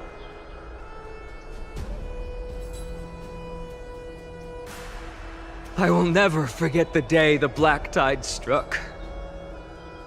My father, Hieronymus, fought with a broken sword to his last breath to protect his child. My mother, Aldada, she was ripped apart by monsters. Also, I might live to stand before you here and now. Galba, he was a hunter. But in the end, those arms that once drew a bow instead embraced Piso, his beloved son, as they both breathed their last. Pythias, the teacher, risked her life to save her students, but a burning beam fell on her, crushing her.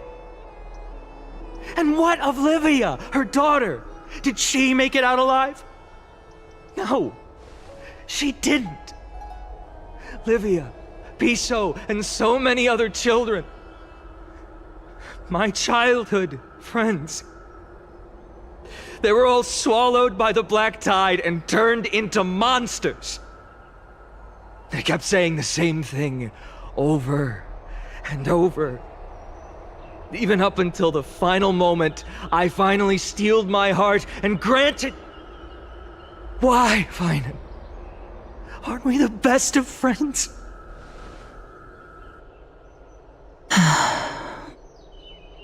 That is the Black Tide. A looming threat that can bring Akuma to its knees any time.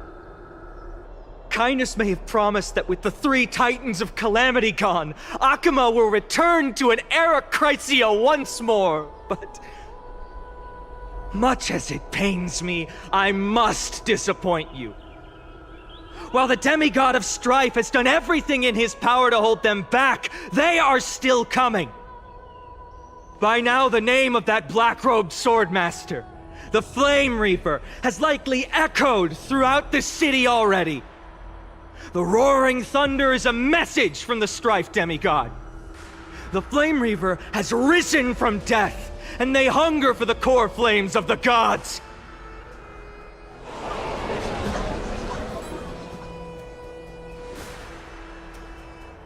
Lies! If such a powerful enemy is indeed approaching, why is Akuma still a picture of peace? Exactly! The city of Akuma shows no signs of pandemonium or chaos. And why is that? I beg you, spare a moment to think about this. Are we able to stand here and hold this assembly in peace today because the danger has passed? No! This peace we enjoy is no gift of fate. We are able to stand here today only because the Chrysos heirs have stepped up and shielded Akuma from calamity.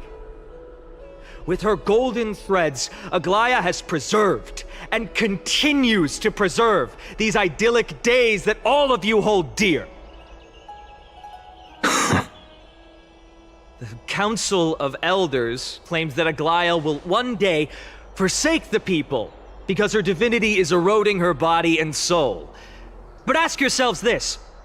Rather than offering her aid and support, why do they choose to watch and push Akuma away from the Flame Chase journey? The answer that no one can bring themselves to speak of. A truth stained in blood and buried in greed, fear, and vanity. Allow me to lay it bare before you. It is because the Council of Elders, which bears Akuma's history and honor, along with this citizens' assembly we once took so much pride in, are now infested with vermin.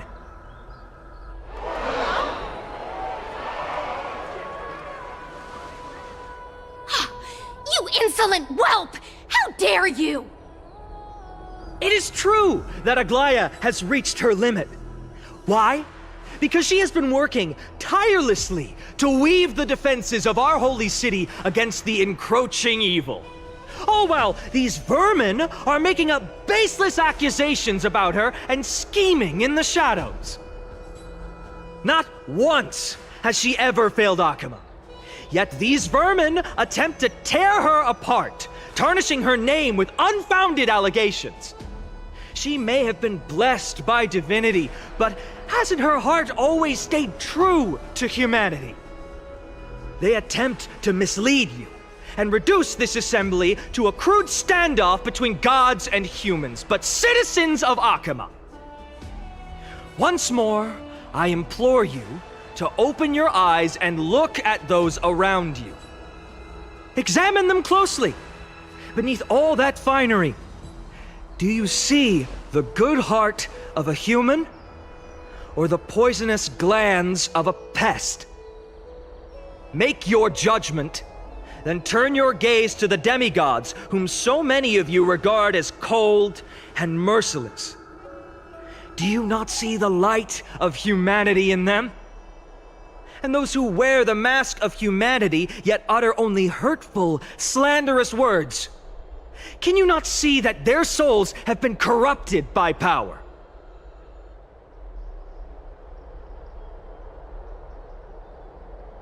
Yet, no matter what your answer is, and no matter who your vote goes to, rest assured that you have nothing to fear. for Aglaya, Tribios, and I will remain your faithful guardians and pledge our lives to upholding your decision. And this vow will stay true until the end of our days, where it will be passed on to future flame chasers. A steadfast and unwavering promise that shall endure through the ages. Absolutely right. The Christmas heirs have only our best interests in mind. I still don't understand it. I will never believe these heroes have to end. So.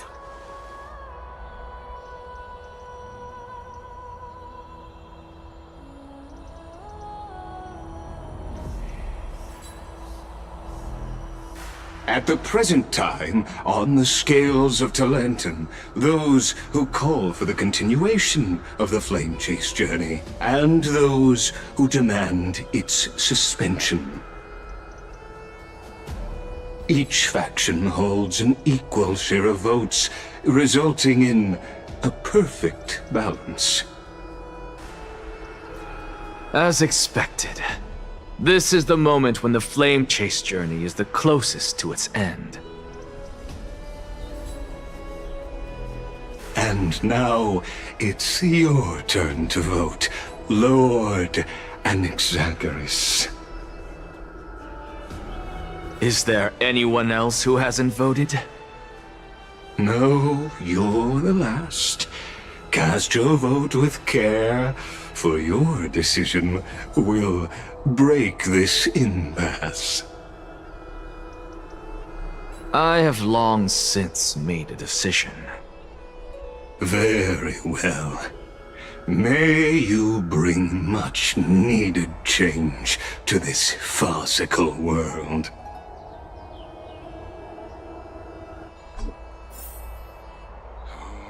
The last vote. Who will he vote for?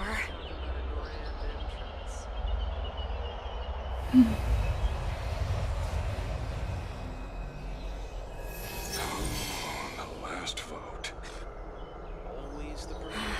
Who will he vote for?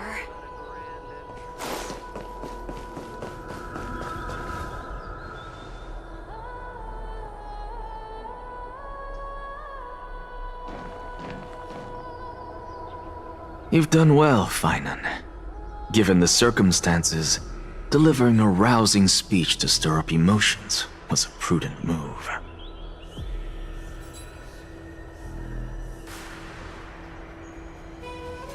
Thank you all for your patience. On behalf of the 7 sages of the Grove of Epiphany and the scholars of Amphorius, I, Anaxagoras, am ready to cast my vote. But before that, in the interest of fairness, Lady Goldweaver, I pose a question to you before all who are gathered here. Will you, as Finan has promised, stand by the decision made in the Assembly, regardless of outcome? In the interests of fairness, I make no promises, lest it should influence your decision. Very well. I thank you for your honesty.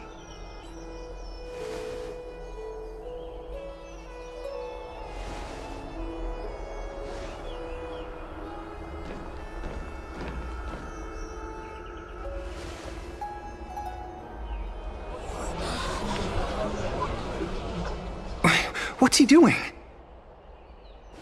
The stakes are high. Let's be patient. Cut the act!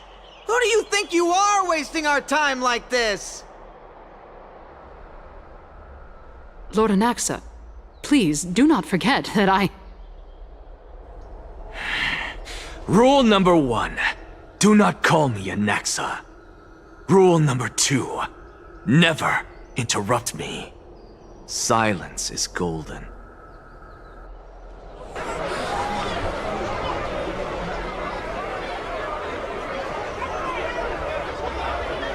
Just vote already. What are you waiting for?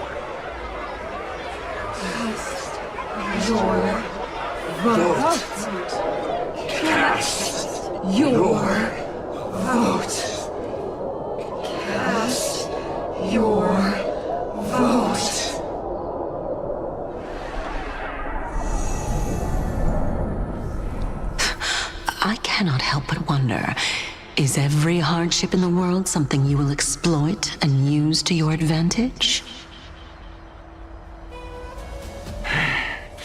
How else am I supposed to make use of this situation where my body and soul are separated?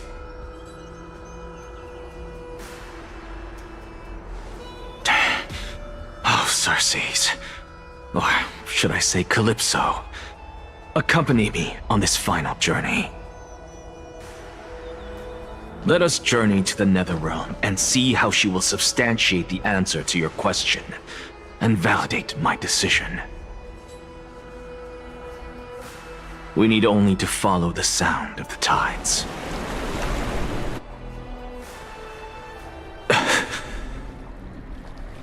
You are... Well done, child. Just as I foresaw, you have achieved great things. Teacher. What a twist of fate. A blasphemer raised in the doctrines of the Venerationists. It's like a foal kicking its mother in the belly after taking all her milk. I respect you immensely, sir, but... You cherish the truth even more. So, child, do not be troubled by the criticisms I have borne. Do not let those voices hinder you as you forge ahead. As the sage of the Venerationists, I am duty-bound to oppose you. But, as your friend and mentor, Anaxagoras, I say, go forth, for the truth is already in your hands. I will keep that in mind. Go now, child. Your lonely pursuit is about to welcome a new chapter. And when you reach the end of this journey, may we meet again with the truth before us. You have my word, sir. May Circes safeguard your thoughts. May Circes safeguard your thoughts.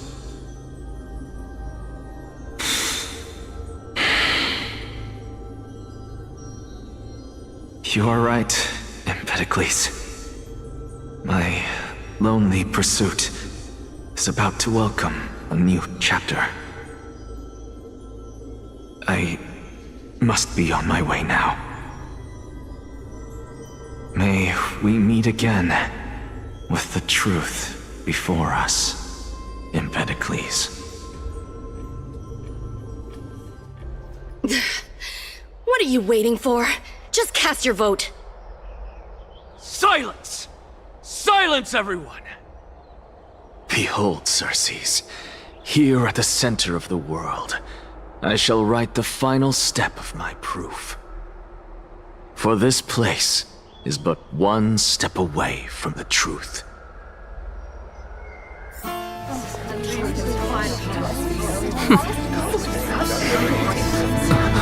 Professor, I completed the proof you wanted.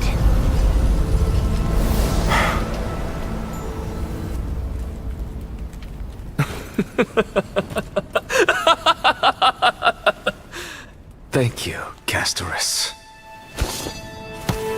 The answer is plain as day. My vote goes to the Flame Chase journey and nothing else! Elder Kindness, I have deciphered the truth of this world!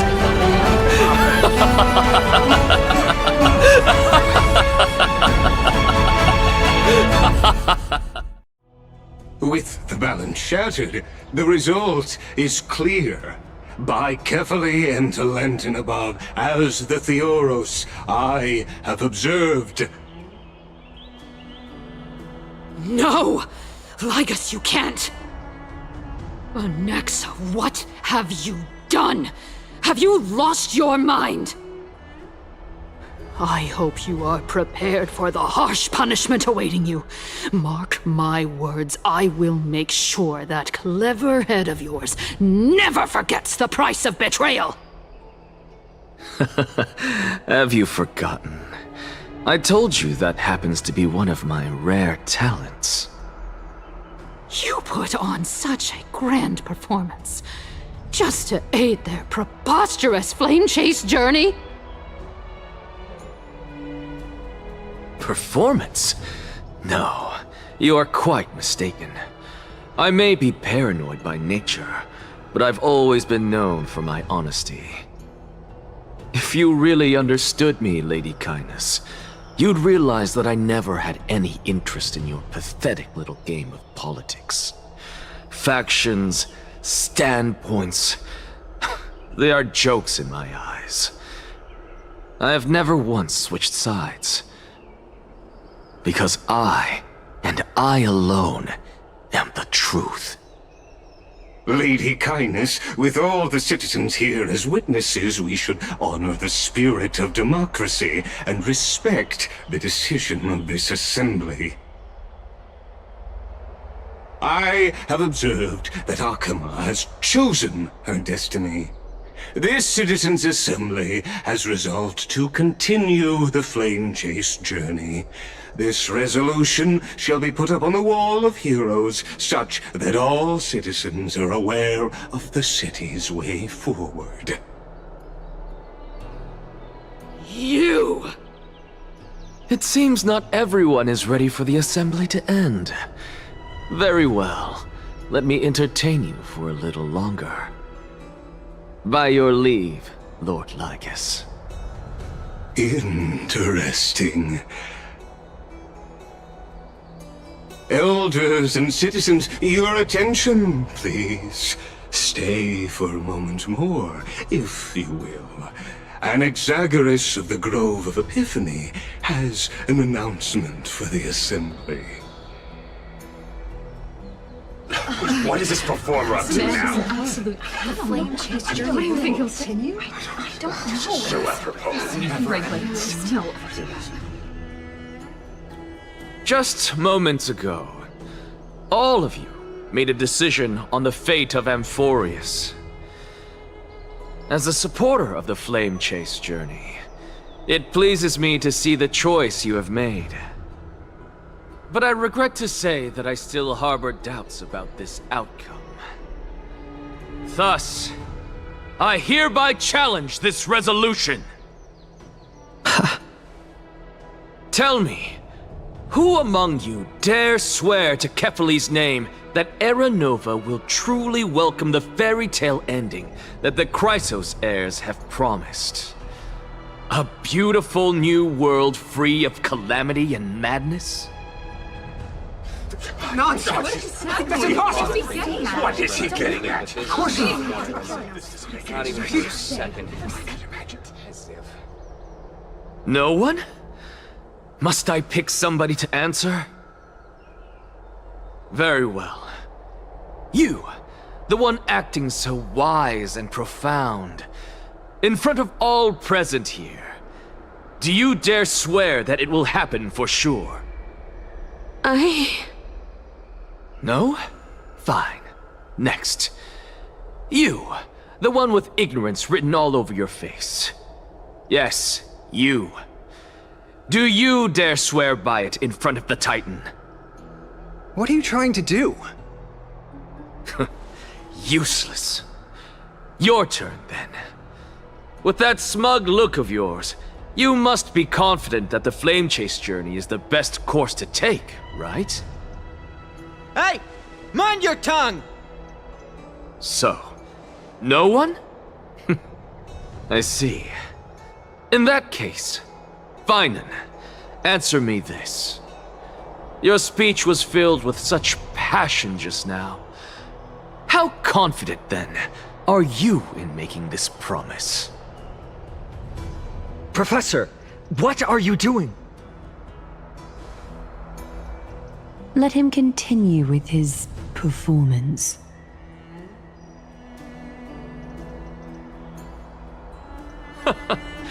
Will you look at that? Even Finan and Aglaya lacked the courage to make such a promise.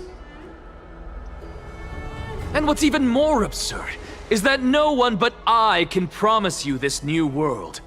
And yet, the Assembly passed the resolution anyway.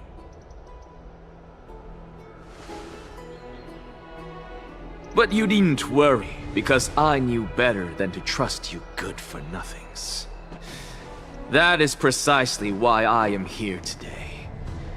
To give you one final lecture. Now listen up and listen well. I, Anaxagoras of the Grove of Epiphany, hereby declare everything that the Flame Chase journey promises is true. Finan of Ides Elysiae, the prophesied demigod who shall succeed Kefali, will reforge each and every one of us in the new world with his complete, intact memories. What? The core flame-bearing titans were the Chrysos heirs of yesterday, and the Chrysos heirs who carry the core flames today will become the titans of tomorrow. All of our souls shall endure for eternity in the miracle of the World-Bearer. And all under Kefali's protection shall step into that new world.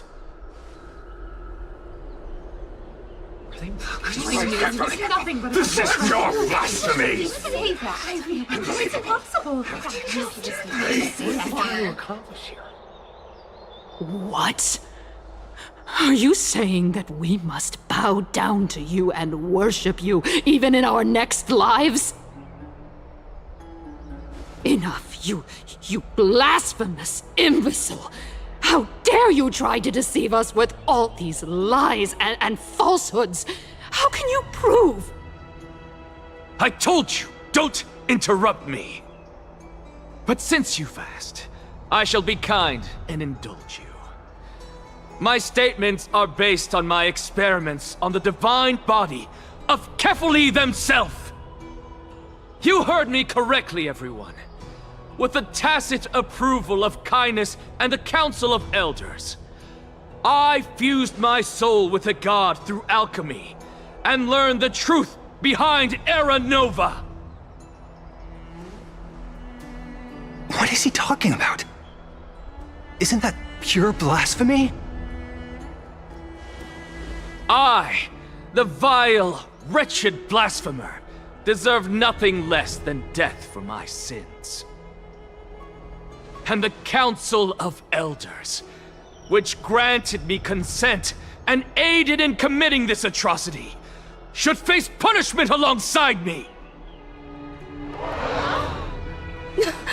By the gods! Even Kindness has betrayed Akuma! The kindness of God. We're carefully involved.